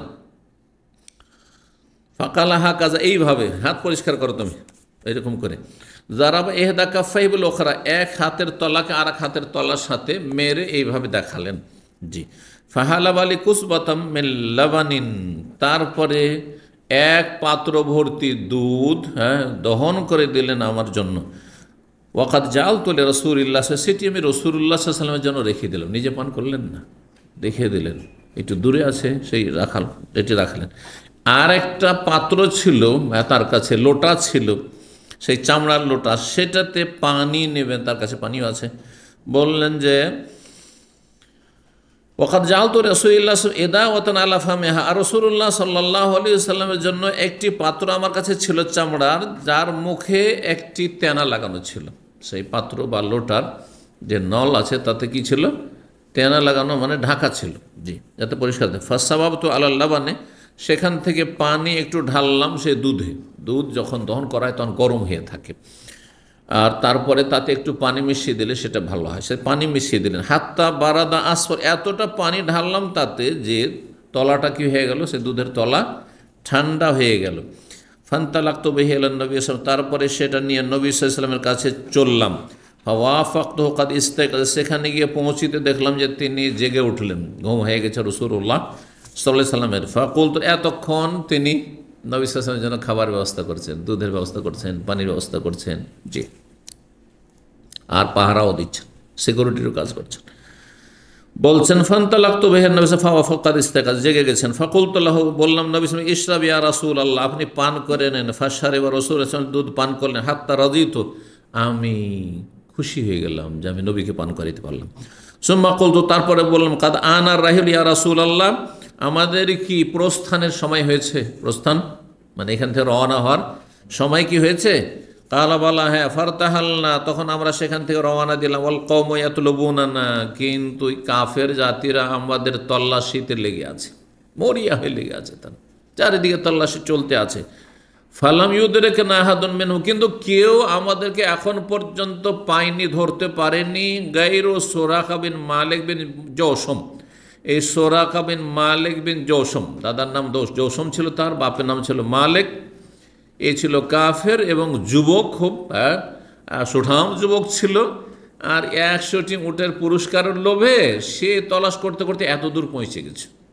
সারা রাত চলেছেন, জোহর পর্যন্ত চলেছেন, এত দূর চলে আসার পরেও অন্যরা কিন্তু এত দূর পর্যন্ত পৌঁছায় না, হলে আশেপাশে আরও লোক পাওয়া যেত, দুশ্মন পাওয়া যেত, কিন্তু আর কোনো শত্রু নেই। এই সুরাক বিন মালিক দেখে নিয়েছে, যারে কিছু লোক তো মনে হচ্ছে যে এরকম ছায়া ছায়া মনে হচ্ছে, ফলো করে চলে এসছে, ঘোড়ার পিঠে চড়ে, আলা ফারাসিল্লা, ঘোড়ার পিঠে চড়ে চলে এসে। ফাকুল, তো আমি বললাম নবী সাল্লাল্লাহু আলাইহি ওয়াসাল্লাম, হাযাত তালাব কাদ লাহিকানা ইয়া রাসূলুল্লাহ, আল্লাহ রাসূল, এই যে আমাদের তল্লাশিতে আমাদেরকে পেয়ে গেছে, ধরে নিবি, এখন ঘোড়ার পিঠে চড়ে আসছে। ফাকাল, রাসূল বলছেন, লা তাহজান, চিন্তা করিও না, ইন্নাল্লাহ মা'ানা, আল্লাহ আমাদের সাথে আছে, লা তাহজান, চিন্তা করিও না, ইন্নাল্লাহ, আল্লাহ আমাদের সাথে আছে। আল্লাহ বলেছেন বেরিয়ে যাও, এই টাইমে বেরিয়ে যাও, এইভাবে বেরিয়ে যাও, এই দিকে বেরিয়ে যাও, আল্লাহ তো সব বলেছেন। আল্লাহু আকবার। জি হ্যাঁ, আল্লাহর ভরসা, আল্লাহর ভরসা থাকলে আল্লাহ অবশ্যই যথেষ্ট। ওয়া ইয়াতাওয়াক্কাল আলাল্লাহ ফাহুয়া হাসব, ভরসা হচ্ছে অন্তরের, অন্তরের ঈমান, অন্তরের শক্তি, মনোবল, আল্লাহর ভরসা। তো এই যে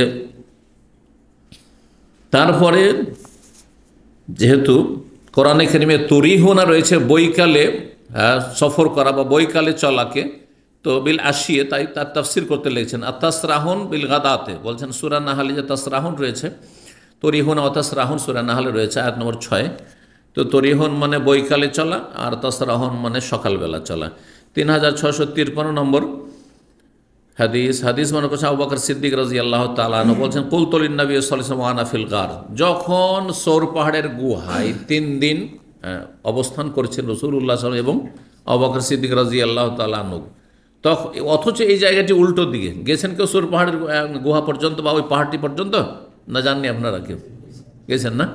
মক্কা থেকে দক্ষিণ দিকে, মদিনা হচ্ছে উত্তর দিকে, উত্তর দিকে সরাসরি রাসূলুল্লাহ সাল্লাল্লাহু আলাইহি ওয়াসাল্লাম যাননি, আল্লাহর হুকুম যে উল্টো দিকে যাও, কারণ উল্টো দিকে তলাশ একটু কম, তারপর লোক তলাশ করতে গিয়েছে, হইতে পারে এইদিকে।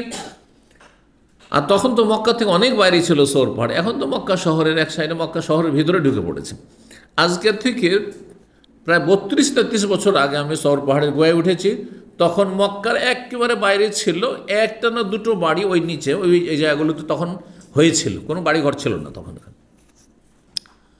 এখন গিয়ে দেখেছি গত বছর বা তার আগের বছর গেলাম অনেক দিন পরে, আমাদের সাথে কিছু মেহমান, তারপরে ছেলেমেয়েরা ছিল, তো এদেরও দেখার ইচ্ছে, তো দেখতে নিয়ে গেলাম। তো সুবহানাল্লাহ, দেখছি যে চারিদিকে সব মহল্লার মহল্লা, তারপরেও ওইদিকেও মহল্লা হয়ে গেছে, শহর পাহাড় এখন মক্কায় লেগে গেছে। তো যাই হোক, নবী করিম সাল্লাল্লাহু আলাইহি ওয়াসাল্লাম আছেন, আবু বকর আছেন, ওইখানেও তলাশ করতে গিয়ে পৌঁছে গিয়েছে এত উঁচা পাহাড়ের উপর, যেখানে উঠতে আমাদেরকে 2 ঘন্টার বেশি লেগেছে।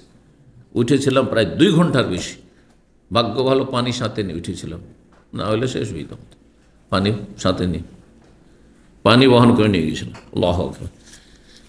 তো নবী সাল্লাল্লাহু আলাইহি ওয়াসাল্লামকে আবু বকর সিদ্দিক বলছেন যে আমি বললাম ও আনাফিল গার, সেই সময় আমি গুহায় ছিলাম, লাউ আন্না আহাদাহুম নাযারা তাহাতা কাদমিহি, তারা এখানেই ঘোরাঘুরি করছে, ইয়া রাসূলুল্লাহ, তাদের কেউ যদি একটু পায়ের নিচের দিকে এইভাবে তাকায়, একটু এইদিকে তাকায় পায়ের দিকে, লা আবসার, তাহলে আমাদেরকে দেখে ফেলবে।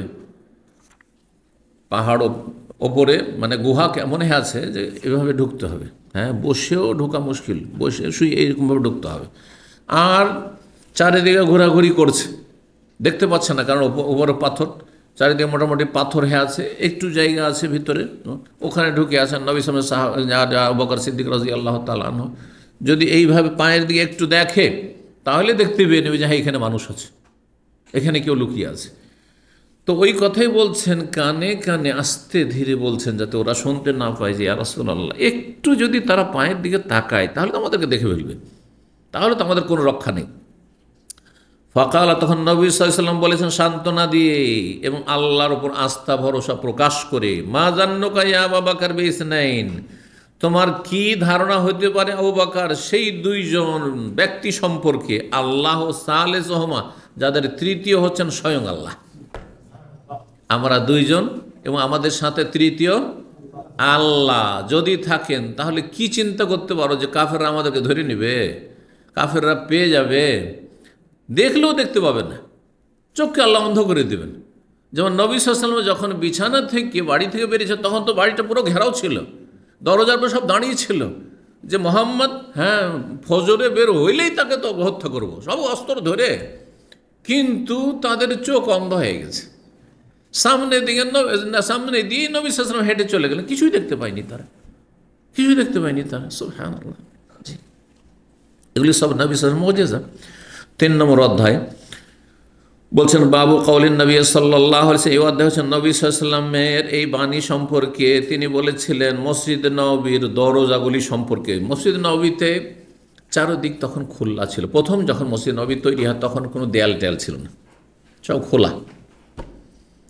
খোলা যখন ছিল তখন চারিদিক থেকে মানুষ আসতো, এদিক থেকে আসছে, যার যেদিকে বাড়ি ওই দিক থেকে এসে মসজিদ নববীতে হচ্ছে। সব দিক, কিবলার দিকেও খোলা, ডানেও খোলা, বামেও খোলা, পেছন দিকেও খোলা, সব খোলা। যে তারপরে দেখা গেল যে কুকুর ঢুকছে, আর তারপরে যখন তখন মানুষ ছাড়াও এমনিও পশুও ঢুকে যাচ্ছে। সুতরাং এইভাবে মসজিদ তো রাখা যাবে না। তখন মসজিদ কি করা হইলো, ঘেরা হইল, আর খেজুরের ডাল দিয়ে আর খেজুর পাতা দিয়ে ঘেরা হইল। কিন্তু প্রত্যেকের দিকে দরজা রাখা আছে, যার বাড়িগুলো আছে, যেদিকে বাড়ি আছে সব দিকে কি আছে, দরজা রাখা ছিল। তো অনেকগুলি মসজিদ নববীতে দরজা ছিল। তখন ছোট্ট জায়গা, ছোট্ট মসজিদ, তখনকার মসজিদ নববী, পুরান জায়গা এটি, যে মসজিদের বড় পুরোনো জায়গারও পরে এক্সটেনশন হয়েছে, কিন্তু উসমান রাদিয়াল্লাহু তাআলার খেলাফত আমলে।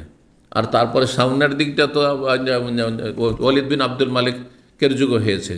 তো যেটা পুরাতন সেটারও আবার 2 বার করে অতিরিক্ত তাতে করা হয়েছে। তার মধ্যে অতটুকু জায়গা যেখানে রাসূলুল্লাহ সাল্লাল্লাহু আলাইহি ওয়াসাল্লামে ওই রওজা রিয়াজুল জান্নাহ যেটা বলা হচ্ছে, ওখান থেকে শুরু করে এই নবী সাল্লাল্লাহু আলাইহি ওয়াসাল্লামের যে মেহরাব ছিল তার ডান পাশে একটু জায়গা, এইটুকু পুরোনো জায়গা, ছোট্ট মসজিদ। তো চারিদিক থেকে রাস্তা ছিল, সবাই নিজের নিজের বাড়ি থেকে ঘুরে আসতে হইতো না। যেমন এখন মসজিদে ঢুকলে ধরেন কারো যদি বাসা থাকে এই দিকে, তো এই দিক থেকে মসজিদে ঢোকার রাস্তা নেই, তখন কী হচ্ছে, ওই দিক দিয়ে ঢুকতে হচ্ছে। এই দিক থেকে হয়তো ইসলামী সেন্টার এই গেট যদি না পাই, তো ওই দিকে গিয়ে ঢুকতে হচ্ছে, ঠিক কিনা? তো মাত্র কয়েকটা দরজা ধরেন, কিন্তু তখন সব দিকে দরজা ছিল। সবার বাড়িতে বেরোতো আর ঢুকে পড়তো, বাড়ি থেকে বেরোতো আর ঢুকে পড়তো। নবী সাল্লাল্লাহু আলাইহি ওয়াসাল্লাম দেখা যায় এতগুলি দরজা রাখলে মসজিদের খানিকটা অনেক সময় বকরি ছাগল ঢুকছে, তো আবার কুকুরও ঢুকে যেতে পারে বা ঢুকছে, তো না, সব বন্ধ করে দেওয়া হোক। শুধু নবী সাল্লাল্লাহু আলাইহি ওয়াসাল্লামের বাসা থেকে আসতে দরজা, আর ওই বাবুস সালামের দিক থেকে ওই দিক বাবুর রাহমা, বাবুস সালাম ওই দিকে তো ছিল না, ওইটা পরে তৈরি হয়েছে। বাবুর রাহমা যেটা বাবুস সালামের পরে যে দরজাটি, তো এই দিক থেকে দরজা, আর ওই দিক বাবার যেটা দিয়ে সালাম করে চলে যাচ্ছেন ওই দিক থেকে দরজা। জি, তো ওই দিক থেকে দরজা ছিল, ব্যাস, আর দরজা ছিল না। আর এদিক থেকে ঢোকার জন্য কিবলার উল্টো দিক থেকে আবু বকর সিদ্দিক রাদিয়াল্লাহু তাআলা আনহুর বাড়ির সামনে যে ছোট্ট দরজা ছিল সেইটিকে শুধু রাখতে বললেন যে ওইটা রাখাও স্পেশালভাবে, আর বাকি সবার বাড়ির সামনে যে ছোট ছোট করে দরজা রাখা আছে আর সবাই নিজের বাড়ি থেকে সোজা ঢুকছে, এগুলো সব বন্ধ করে দেওয়া হোক। এটি হচ্ছে আবু বকর সিদ্দিক রাদিয়াল্লাহু তাআলা আনহুর মর্যাদা। বলছেন নবী সাল্লাল্লাহু আলাইহি ওয়াসাল্লাম বলেছিলেন, সুদ্দুল আবু, সমস্ত দরজাগুলি বন্ধ করে ইল্লা বাবা আবি বকর, আবু বকর সিদ্দিক রাদিয়াল্লাহু বাড়ির সামনে যে ছোট্ট দরজা আছে, এই জন্য এখানে দরজা, কিন্তু অন্য রিওয়ায়াতে রয়েছে খৌখা, মানে ছোট্ট একটি দরজা যেটা দিয়ে হয়তো একটা লোক ঢুকতে পারবে, এরকম ছোট্ট দরজা। আর বড় দরজা, সদর দরজা যেগুলো, ওগুলোতে ছিল কয়েকটা, যেগুলো দিয়ে সবাই ঢুকতো। আব্দুল্লাহ বিন আব্বাস রাদিয়াল্লাহু তাআলা এই হাদিস নবী সাল্লাল্লাহু আলাইহি ওয়াসাল্লাম বর্ণনা করেছেন। 3654 নম্বর হাদিস বর্ণনা করছেন আবু সাঈদ খুদরি রাদিয়াল্লাহু তাআলা, বলছেন খাতাবা রাসূলুল্লাহ সাল্লাল্লাহু আলাইহি ওয়াসাল্লাম, রাসূলুল্লাহ সাল্লাল্লাহু আলাইহি ওয়াসাল্লাম ভাষণ দিলেন আন-নাসার, জনগণের সামনে, সাহাবায়ে কেরামদের সামনে। আর কি বললেন? ইন্নাল্লাহ খায়্যারা আবদান বাইনাদ দুনিয়া বাইনা মা ইনদাহু, আল্লাহ রাব্বুল আলামিন একজন বান্দাকে, জনৈক বান্দাকে তিনি স্বাধীনতা দিলেন। খায়্যারা, স্বাধীনতা দিলেন কিসের? দুনিয়ার ভোগবিলাসের মাঝে, অবাইনা মাইন্দ, আর তার কাছে যে মহাপুরস্কার রয়েছে আল্লাহর কাছে, তার মাঝে তুমি কোনটা চয়েস করো? দুনিয়ার ভোগবিলাস চাও, আরও দীর্ঘদিন থাকতে চাও আর খুব বিলাসিতা চাও, সুখের সামগ্রী চাও, নাকি আল্লাহর কাছে যে মহাপুরস্কার তোমার যে নিয়ামত রয়েছে সেটা চাও, তাড়াতাড়ি আসতে চাও? একজন বান্দাকে আল্লাহ কি করলেন? স্বাধীনতা দিলেন, অপশন দিলেন। ফাখতারা যালিকাল আবদ, সেই বান্দা চয়েস করলো, পছন্দ করলো, গ্রহণ করলো কি মা ইনদাল্লাহ, যা কিছু আল্লাহর কাছে মহাপুরস্কার রয়েছে। যে আল্লাহ দুনিয়ার বিলাসিতা চাই না, দুনিয়ার এত ভোগের সামগ্রী চাই না, আমি আল্লাহর কাছে যে মহাপুরস্কার নিয়ামত রয়েছে তা চাই। এই ঘটনা তো এখন হয়নি, এই কথাটি নবী সাল্লাল্লাহু আলাইহি ওয়াসাল্লাম বললেন। এই কথা শুনে বলছেন ফাবাকা আবু বকর, আবু বকর সিদ্দিক রাদিয়াল্লাহু তাআলা কাঁদতে শুরু করলেন। আবু বকর সিদ্দিক রাদিয়াল্লাহু তাআলা কাঁদতে শুরু করলেন। ফাআজিবনা লিবুকাই, বর্ণনা করে আবু সাঈদ খুদরি বলছেন, আমরা সাহাবীরা সবাই আবু বকরের কান্না দেখে আশ্চর্য হইলাম। হ্যাঁ, আশ্চর্য হতে লাগলাম যে এই অবাক কর্মকাণ্ড, নবী বললেন যে একজন লোককে আল্লাহ বলছে যে তুমি দুনিয়ার বিলাসিতা চাও, আরাম আয়েশ আরাম চাও, না আল্লাহর কাছে মহাপুরস্কার চাও, ব্যাস এতটুকু। এতে আবু বকর সিদ্দিক কাঁদতে শুরু করলেন। আমরা তো কিছুই বুঝলাম না এর কান্নার রহস্য, কেন কাঁদছে। অনেকে রহস্য না বুঝলে কী ভাববে যে পাগলামি, তাই না, এই পাগলামি করছে। তো আমরা আশ্চর্য হলাম তার কান্নার জন্য যে আইয়ো খাইয়ারা রসুল্লাহ সাল্লাম একজনকে স্বাধীনতা দিচ্ছেন না। রসুল্লাহ সাল্লাম বললেন যে আইয়ো রসুল্লাহ সংবাদ দিলেন আন আবদিন, এক বান্দা সম্পর্কে যে খৈয়ারা তাকে আল্লাহ অপশন দিয়েছেন, মানে স্বাধীনতা দিয়েছেন, আর সেই স্বাধীনতা সে আল্লাহর কাছে যেটা আছে সেটা গ্রহণ করলো। তো এতে আবার কান্নার কি আছে, কিন্তু রহস্য ছিল কি, রহস্য বুঝতে পেরেছেন আবু বকর, আমরা বুঝতে পারিনি। রহস্য কি, যে ওই বান্দা হচ্ছেন নবী, স্বয়ং নবী, আর নবীকে আল্লাহ বলছেন যে তুমি দুনিয়ায় দীর্ঘদিন থেকে রাজত্ব করতে চাও, আর ভোগবিলাস চাও, আয়েশ আরাম চাও, না আল্লাহর কাছে চলে আসতে চাও। তার মানে নবী সাল্লাল্লাহু আলাইহি ওয়াসাল্লামের সময় হয়ে গেছে, নবীরা আসার সময় হয়ে গেছে, নবী আর থাকবেন না আমাদের মাঝে, চলে যাবেন আমাদেরকে ছেড়ে। সুবহানাল্লাহ। বলছেন ফাকানা রাসূলুল্লাহ ওয়াল মুখাইয়ার, রাসূলুল্লাহ সাল্লাল্লাহু আলাইহি ওয়াসাল্লাম ছিলেন সেই ব্যক্তি যাকে আল্লাহ স্বাধীনতা দিয়েছিলেন। ওয়াকানা আবু বকর আলামান, আর আবু বকর সিদ্দিক আমাদের মাঝে বেশি জ্ঞানী, আমরা সেটা বুঝতে পারিনি। ফাকাল রাসূলুল্লাহ, রাসূল একদিন বললেন ইন্না আমানান নাস আলাইয়া ফি সোহবাতি ওয়া মালি আবু বকরিন, আমার ওপর সঙ্গ দিয়ে এবং ধন সম্পদ দিয়ে সবচেয়ে বেশি অনুগ্রহ যিনি করেছেন তিনি হচ্ছেন আবু বকর সিদ্দিক। আমার সঙ্গ দিয়ে মানে সাথে হয়ে, কষ্টের সময়, আর ধন সম্পদ দিয়ে সমস্ত কিছু আল্লাহর রাস্তায় নবীকে দিয়ে দিয়েছিলেন, যে যা লাগে খরচ করেন আপনি, যা লাগে খরচ করেন আপনি, সব দিয়ে দিয়েছিলেন। সবচেয়ে বড় এহসান অনুগ্রহ কার রয়েছে? আবু বকর রয়েছে। আরেকটি হাদিসে রয়েছে যে আমি সবার অনুগ্রহ এহসানের বদলা দিয়ে দিয়েছি, কিন্তু আবু বকরের বদলা আমি দিতে পারিনি, আল্লাহ দেবেন সেটা। ওয়ালাউ কুনতু মুত্তাখিযান খালিলান, যদি কাউকে আমি অন্তরঙ্গ বন্ধু হিসাবে গ্রহণ করতাম দুনিয়াতে, গায়রা রবি, আমার রব আল্লাহ ছাড়া, লাত্তাখাযতু আবু বকরিন খালিল, তাহলে আবু বকরকে অন্তরঙ্গ বন্ধু হিসাবে আমি গ্রহণ করতাম। ওয়ালাকিন উখুওয়াতুল ইসলাম ও মাওয়াদ্দাতুহু, তবে ইসলামের ভ্রাতৃত্ব তার সাথে রয়েছে এবং ইসলামের খাতিরে ভালোবাসা তার সাথে রয়েছে, কিন্তু অন্তরঙ্গ বন্ধু একমাত্র আমার আল্লাহ। তারপরে লায়াবকায়ান্না ফিল মসজিদে বাবুন, মসজিদে কোনো দরজা অবশিষ্ট থাকবে না, ইল্লা সুদ্দা, সবগুলি বন্ধ করে দেওয়া হোক। এইভাবে খোলামেলা রাখা যাবে না, চারিদিক খোলা, আর সবাই নিজ নিজ বাড়ি থেকে সোজা চলে আসে, সবারই দরজা খোলা, আর সবাই নিজের বাড়ির সামনে ছোটো ছোটো একটা করে দরজা করে নিয়েছে। আমাদের যে টাটির ধরেন যে বেড়াগুলো থাকে, বেড়াতে যে কোনো জায়গাতে রাস্তা করে নিতে পারে, তো ওই রকম করা ছিল। তো সবগুলো বন্ধ করে, ইল্লা বাবু আবু বকরিন, তবে আবু বকরের বাড়ির সামনে দরজাটি খোলা থাকবে, যাতে তাকে ঘুরিয়ে না আসতে হয়, মসজিদে সরাসরি ঢুকতে পারে। শেষ 4 নম্বর অধ্যায় বাবু ফাজিল আবু বকর বাদান নবী, এই অধ্যায় হচ্ছে নবী সাল্লাল্লাহু আলাইহি ওয়াসাল্লামের পরে আবু বকর রাদিয়াল্লাহু তাআলা আনহু ফজিলত, তার নবীর পরে এই উম্মতের মধ্যে সবচেয়ে শ্রেষ্ঠ ব্যক্তি আবু বকর সিদ্দিক রাদিয়াল্লাহু তাআলা। 3655 নম্বর হাদিস, ইবনে ওমর রাদিয়াল্লাহু তাআলা বর্ণনা করেছেন, কুন্না নুখাইয়িরু বাইনান নাস, আমরা লোকদের মাঝে কি করতাম? মর্যাদা নির্ণয় করতাম। নুখাইয়ির মানে আমাদের সাহাবায়ে কেরামদের মধ্যে কে 1 নম্বরে, কে 2 নম্বরে, কে 3 নম্বরে হইতে পারে। আমরা সাহাবায়ে কেরামদের মাঝে কি করতাম? আমাদের মাঝে মর্যাদা নির্ণয় করতাম। রাসূলুল্লাহ সাল্লাল্লাহু আলাইহি ওয়াসাল্লামের জীবদ্দশায় জামানায় ফানুখাইয়িরু, প্রথম আমরা মর্যাদা নির্ণয় করতাম রসুলের পরে কার? আবু বকরিন, আবু বকরের, সুম্মা ওমর, তারপরে ওমর, সুম্মা ওসমান, তারপরে ওসমান, তারপরে ওসমান। জি, এই 3 জন নবী সাল্লাল্লাহু পরে 3 জনের নাম এসেছে। জি, আর তারপর আলী রাদিয়াল্লাহু তাআলা আমলে আলী রাদিয়াল্লাহু তাআলার মতো অনেকে ছিলেন, যার ফলে আর তারপরে আলীর নাম বলা হতো না, যদিও আলী চতুর্থ খলিফা, কিন্তু হাদিসে যতটুকু এসেছে নবী সাল্লাল্লাহু আলাইহি ওয়াসাল্লাম পরে আবু বকর, ওমর, ওসমান, আর তারপরে ছেড়ে দেওয়া হতো আলীর মতো। তার চাইতে বয়সে এবং মর্যাদা বেশি আশরা মুবাশশির আব্দুর রহমান বিন আওফ রয়েছেন, আবু উবাইদা বিন জাররাহ রয়েছেন, সাদ বিন আবি ওয়াক্কাস রয়েছেন। জি, এইভাবে অনেকে আছেন, যার ফলে আর আমরা কারো কথা উল্লেখ করতাম না।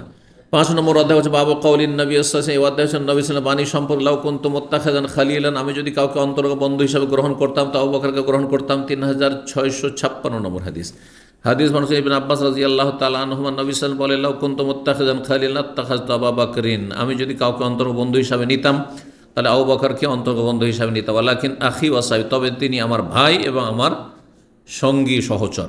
3657 নম্বর হাদিস, হাদিস বর্ণনা করছেন আইয়ুব, বলছেন ওয়াকাল, বলেছেন নবী সাল্লাল্লাহু আলাইহি ওয়াসাল্লাম, লাউ কুনতু মুত্তাখিযান খালিলান আত্তাখাযতুহু খালিলান, আমি যদি কাউকে অন্তর্বন্ধু হিসেবে নিতাম তাহলে আবু বকরকে নিতাম। ওয়ালাকিন উখুওয়াতুল ইসলাম আফদাল, তবে ইসলামের যে ভ্রাতৃত্ব রয়েছে সেটি সবচেয়ে শ্রেষ্ঠ। ইসলামের ভ্রাতৃত্ব, কিন্তু ভ্রাতৃত্ব বোধ থাকতে হবে, আমাদের বোধ নেই। আমরা মুসলিম ভাইকে ভাই হিসাবে দেখি না। হ্যাঁ, মুসলিম ভাইয়ের সাথে আমরা কলহ করি, মুসলিম ভাইয়ের ক্ষেত্রে মনটা আমাদের ছোট সংকীর্ণ আর তারপর সংকুচিত, আমাদের মনে উদারতা নেই, আমাদের মনে ভালোবাসা আর নেই, আমরা মানুষকে ছাড় দিতে যাই না। মানুষ ভুল করতেই পারে, আর সবাই যে একই ক্যাটাগরি হয় তাও নয়, বিভিন্ন ক্যাটাগরি থাকবে, কিন্তু মুসলিমকে নিয়ে এটা দেখার বিষয়। মুসলিম ভাইয়ের সাথে আমার ভালোবাসা, আপনার ভালোবাসা অবশ্যই থাকতে হবে, ইমান অনুযায়ী, ইসলাম অনুযায়ী, তাকওয়া পরহেজগারি অনুযায়ী, কিন্তু সবার সাথে ভালোবাসা আছে। মুসলিম হিসাবে একটা যদি ফাসেক গুনাহগার হয়, তবুও তার সাথে তার যতটা ভালো তার মধ্যে আছে, ইমান আছে, এটা কাফের চাইতে ভালো, এটা নাস্তিকের চাইতে ভালো, এটা আল্লাহর দুশমন, হ্যাঁ রসুলের দুশমন চাইতে ভালো। জি, তো আল্লাহ বোঝার তৌফিক দান করেন। তারপরের হাদিস 3658 নম্বর হাদিস, বলছেন আব্দুল্লাহ বিন আবি মুলাইকা কাতাবা আহলুল কুফা ইলা ইবনে জুবাইর, কুফাবাসী আব্দুল্লাহ বিন জুবাইর রাদিয়াল্লাহু তাআলা আনহুমাকে লিখলেন। আব্দুল্লাহ বিন জুবাইর যখন মক্কায় খলিফা হয়েছিলেন, প্রায় 7 বছর তিনি খলিফা ছিলেন, তো সেই সময় তাকে লিখলেন কি, ফিল জাদ্দে, দাদার মিরাস সম্পর্কে, যে দাদা কত পাবে। জাদ মানে যেমন দাদা হয় তেমন নানা হয়, দাদা যেমন পাবে তেমন নানা পাবে।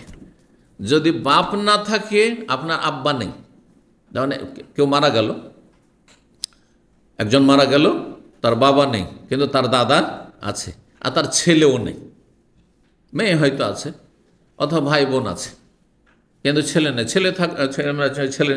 ছেলে থাকলো, যেহেতু সে জাবিল ফরুজ, দাদা পাবে, নানা পাবে, সেটা কত পাবে, ষষ্ঠাংশ পাবে, 6 ভাগের 1 ভাগ পাবে। জি, তো কিন্তু বাপ থাকলে পাবে না, উপরের দিকে বাপ কি হয়ে যাবে গিয়ে, হাজবো এটাকে বলে। আমি 25টি আলোচনা যে করেছি, আমার ফরাইজের কিন্তু আলোচনা আছে 25টি ধারাবাহিক, তো ওতে বলেছি যে আড় তৈরি করে দিবে, আড় তৈরি করে, যেমন নিজের ছেলে যদি থাকে তো ছেলের ছেলে পাবে না, কারণ ছেলে কাছের, ও নিচে আছে, ওকে আড় তৈরি করে দিচ্ছে এখানে, হ্যাঁ এই জন্য। তো বলছেন যে আমরা মাসলা জিজ্ঞেস করে পাঠালাম খলিফাতুল মুসলিমিনকে, হ্যাঁ দাদা বা নানার মিরাস সম্পর্কে, ধন সম্পদের ভাগ সম্পর্কে। তখন তিনি বললেন, আম্মাল্লাযী কালা রাসূলুল্লাহ, যা রাসূলুল্লাহ এই ক্ষেত্রে বলেছেন, কি বলেছেন, লাউ কুনতু মুত্তাখিযাম মিন হাযিহিল উম্মতি খালিলান, আমি যদি এই উম্মতের কাউকে অন্তর্বন্ধু হিসাবে গ্রহণ করতাম, লাত্তাখাযতুহু, তাহলে তাকে আমি গ্রহণ করতাম, কাকে, আবু বকর সিদ্দিক রাদিয়াল্লাহু তাআলা আনহুকে। আর আবু বকর সিদ্দিকের এত মর্যাদা, এত সম্মান নবীর কাছে, তার ফতোয়া, তিনি এ মাসলা বলেছেন, তার নবী সাল্লাল্লাহু আলাইহি ওয়াসাল্লাম থেকে সরাসরি মাসলা পাওয়া যায় না, কিন্তু আবু বকর সিদ্দিক রাদিয়াল্লাহু তাআলা কি বলেছেন, আনজালাহু আবান, দাদাকে বা নানাকে বাবার তুল্য করেছেন, বাবার স্থলাভিষিক্ত করেছেন। বাপ না থাকলে বাপের জায়গা দখল করবে, বাপ ষষ্ঠাংশ পায়, সেটা ষষ্ঠাংশ পেয়ে যাবে। জি, ওই রকমই নানা, ইয়ানি আবু বকর, উদ্দেশ্য আবু বকর সিদ্দিক রাদিয়াল্লাহু তাআলা আনহু। তো এই ছিল হাদিস। তারপরে আর একটি হাদিস বলছেন, জুবাইর বিন মুতঈম রাদিয়াল্লাহু তাআলা বর্ণনা করছেন, বা মুহাম্মদ বিন জুবাইর বিন মুতঈম, তার পিতা জুবাইর বিন মুতঈম সাহাবী থেকে বর্ণনা করছেন, আতাত ইমরাতুন নবী সাল্লাল্লাহু আলাইহি ওয়াসাল্লাম, জনৈক মহিলা একবার নবী সাল্লাল্লাহু আলাইহি ওয়াসাল্লামের কাছে মাসলা জিজ্ঞেস করতে আসলো। একজন মহিলা আসলো, বুড়ি, আর আসার পরে নবী সাল্লাল্লাহু আলাইহি ওয়াসাল্লামকে একটি কথা জিজ্ঞেস করলো। ফামারাহা, তাকে বললেন নবী, আনতার যে এলাইহি, যে পরে আসি, পরে আসি, হয়তো তার সাথে সে কোনো সহযোগিতা চাইতে এসেছিল, সেই সময় হয়তো ছিল না, পরে আসি, অথবা ব্যস্ততা ছিল, ঠিক আছে আরেকবার আসিও, মাসলার ব্যাপার ছিল, আরেকবার আসবে তুমি। কালাত, বলছেন আর আয়ত, আচ্ছা বলুন তো, ইনজেতু আলাম আজেদকা, আগামী দিনে যদি আসি আর আপনাকে না পাই তো কার কাছে যাব, কার কাছে যাব, জি আপনাকে না পেলে। কান্নাহা তাকুলু, ওই মহিলার উদ্দেশ্য ছিল আল মউত, যে এমন সময় এলাম যে আপনি দুনিয়া থেকে বিদায় নিয়েছেন, এটাও তো হইতে পারে যে আপনি দুনিয়া থেকে চলে গেছেন, তো কার কাছে মাসলা জিজ্ঞেস করতে যাব। কালাত সাল্লাল্লাহু আলাইহি ওয়াসাল্লাম, নবী সাল্লাল্লাহু আলাইহি ওয়াসাল্লাম তখন বলেছেন, ইনলাম তাজিদিনি, হে মহিলা, তুমি যদি আমাকে না পাও ফা আতি আবা বকরিন, তাহলে তুমি যাবে আবু বকর সিদ্দিক রাদিয়াল্লাহু তাআলার কাছে, তাকে গিয়ে জিজ্ঞাসা করবে। এই হাদিসগুলির দ্বারা নবী সাল্লাল্লাহু আলাইহি ওয়াসাল্লাম ইশারা ইঙ্গিতে বলেই দিয়েছেন উম্মতকে, আমার পরে খলিফা হওয়ার অধিকার কে রাখে? আবু বকর। নবী সাল্লাল্লাহু আলাইহি ওয়াসাল্লাম পরে সিরিয়ালে বহু সময় নবী সাল্লাল্লাহু আলাইহি ওয়াসাল্লাম বলেন, আমি গিয়েছিলাম আবু বকর, ওমর, ওসমানকে নিয়ে, আগে আবু বকর নাম বলতেন। তারপরে আমাকে না পেলে আবু বকরের কাছে আসবে, তারপর আবু বকরকে ইমামতি করতে বলো, হ্যাঁ, সবার দরজা বন্ধ করে দাও, বাড়ির সামনে দরজাগুলি মসজিদ নয় বন্ধ করে দাও, শুধু আবু বকরটা খোলা রাখো। কত দলিল নেবেন? এগুলি দলিল স্পষ্ট যে আমার পরে এই খেলাফতের যোগ্যতা কে রাখেন? আবু বকর, তার সামনে আর কেউ নেই। আর আল্লাহ তৌফিক দিয়েছিলেন সাহাবায়ে কেরামদেরকে যে আল্লাহ যেমনটা চেয়েছেন তেমনটা রসুল ইশারা ইঙ্গিত করেছেন, আর সেইভাবে তারাও কি করেছিলেন? বাছাই করেছিলেন, মনোনয়ন করেছিলেন খলিফা হিসাবে, এবং তারা বায়াত করেছিলেন। জি, এটি আল্লাহর খাস রহমত। ছোট্ট একটি হাদিস শেষ করিনি, 3660 নম্বর হাদিস বর্ণনা করছেন হাম্মাম তাবি কালা সামিয়তু আম্মারান। তাবি বলছেন, আমি আম্মার বিন ইয়াসির রাদিয়াল্লাহু তাআলা আনহুকে বলতে শুনেছি। আম্মার রাদিয়াল্লাহু তাআলা আনহু, তার পিতা ইয়াসির ইসলাম গ্রহণ করেছেন এবং শহীদ হয়েছেন। তারপরে তার মা সুমাইয়া রাদিয়াল্লাহু প্রথম ইসলামের শহীদ। বাপ মা দুইজনে শহীদ হয়েছে আবু জাহাল মালাওনের হাতে, যে মক্কায়। আম্মার দীর্ঘায়িত হয়েছিলেন, আর আলী রাদিয়াল্লাহু তাআলা আনহুর একেবারে ঘনিষ্ঠ সঙ্গী ছিলেন, সুখে দুঃখে সবসময় আলী রাদিয়াল্লাহু তাআলার সাথে থাকতেন। আর তিনি যে আপোসের যে যুদ্ধ ছিল মুআবিয়া রাদিয়াল্লাহু তাআলা আলীর, যে সেখানে তিনি শহীদ হয়েছিলেন, সেটা থেকেও স্পষ্ট বোঝা গেছে যে আলী রাদিয়াল্লাহু তাআলা আনহু হক পথের পথিক ছিলেন, আর মুআবিয়া রাদিয়াল্লাহু তাআলা আনহুর ইজতিহাদে ভুল ছিল। কারণ নবী সাল্লাল্লাহু ভবিষ্যৎবাণী করেছিলেন, ওয়াইহা আম্মার, হায় আম্মার, তোমাকে একটি বাগী দলে খুন করবে। বাগী দল মানে বিদ্রোহী দলে কি করবে? খুন করবে। তাহলে বোঝা যাচ্ছে যারা আলীর বিরোধিতা করেছিল তারা খলিফায় হক যিনি ছিলেন, বরহক খলিফা যিনি ছিলেন শরীয়ত সম্মত, তার সাথে বিদ্রোহ করেছিল এবং তারা বিরোধিতা করেছিল। যদিও সেটি ইজতিহাদি ভুল, আমাদের আহলে সুন্নাত ওয়াল জামাতের উলামারা বলছেন। আমরা এই সুধারণায় রাখি। আল্লাহ সবাইকে মাফ করুন এবং হকের সাথে থাকার তৌফিক দান করুন। আম্মার রাদিয়াল্লাহু তাআলা বলছেন, রাআইতু রাসূলুল্লাহ, আমি রাসূলুল্লাহ সাল্লাল্লাহু আলাইহি ওয়াসাল্লামকে প্রাচীন যুগে মক্কায় দেখেছি।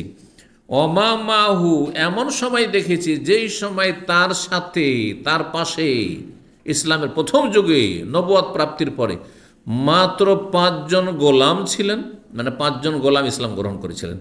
ওমরাতানে, আর 2 জন মহিলা ছিলেন ইসলাম গ্রহণ করেছেন, আর আবু বকর সিদ্দিক রাদিয়াল্লাহু তাআলা প্রথম যারা ইসলাম গ্রহণ করেছিলেন।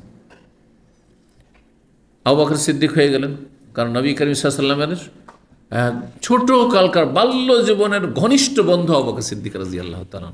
এই হিসাবে যেমনই নবী এসেছেন 40 বছর বয়সে হীরা পাহাড়ের গুহা থেকে, তখনই সুখ দুঃখের কথা ঘনিষ্ঠ বন্ধুকে বলেছেন, তখন সাথে সাথে তিনি ইসলাম কবুল করেছেন, আবু বকর হয়ে গেল।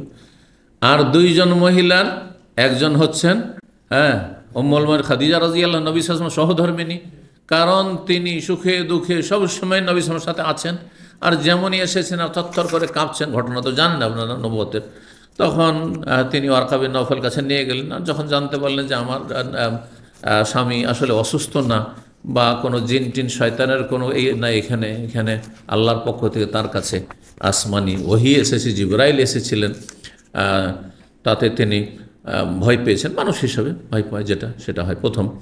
তো তিনি ইসলাম গ্রহণ প্রথম করেছেন। তাহলে সর্বপ্রথম ইসলাম গ্রহণ করেছেন আগে ঘর, তারপর পর। তাহলে খাদিজা রাদিয়াল্লাহু তাআলা আনহা, এই জন্য বলা হচ্ছে যে প্রথম কে ইসলাম গ্রহণ করেছেন।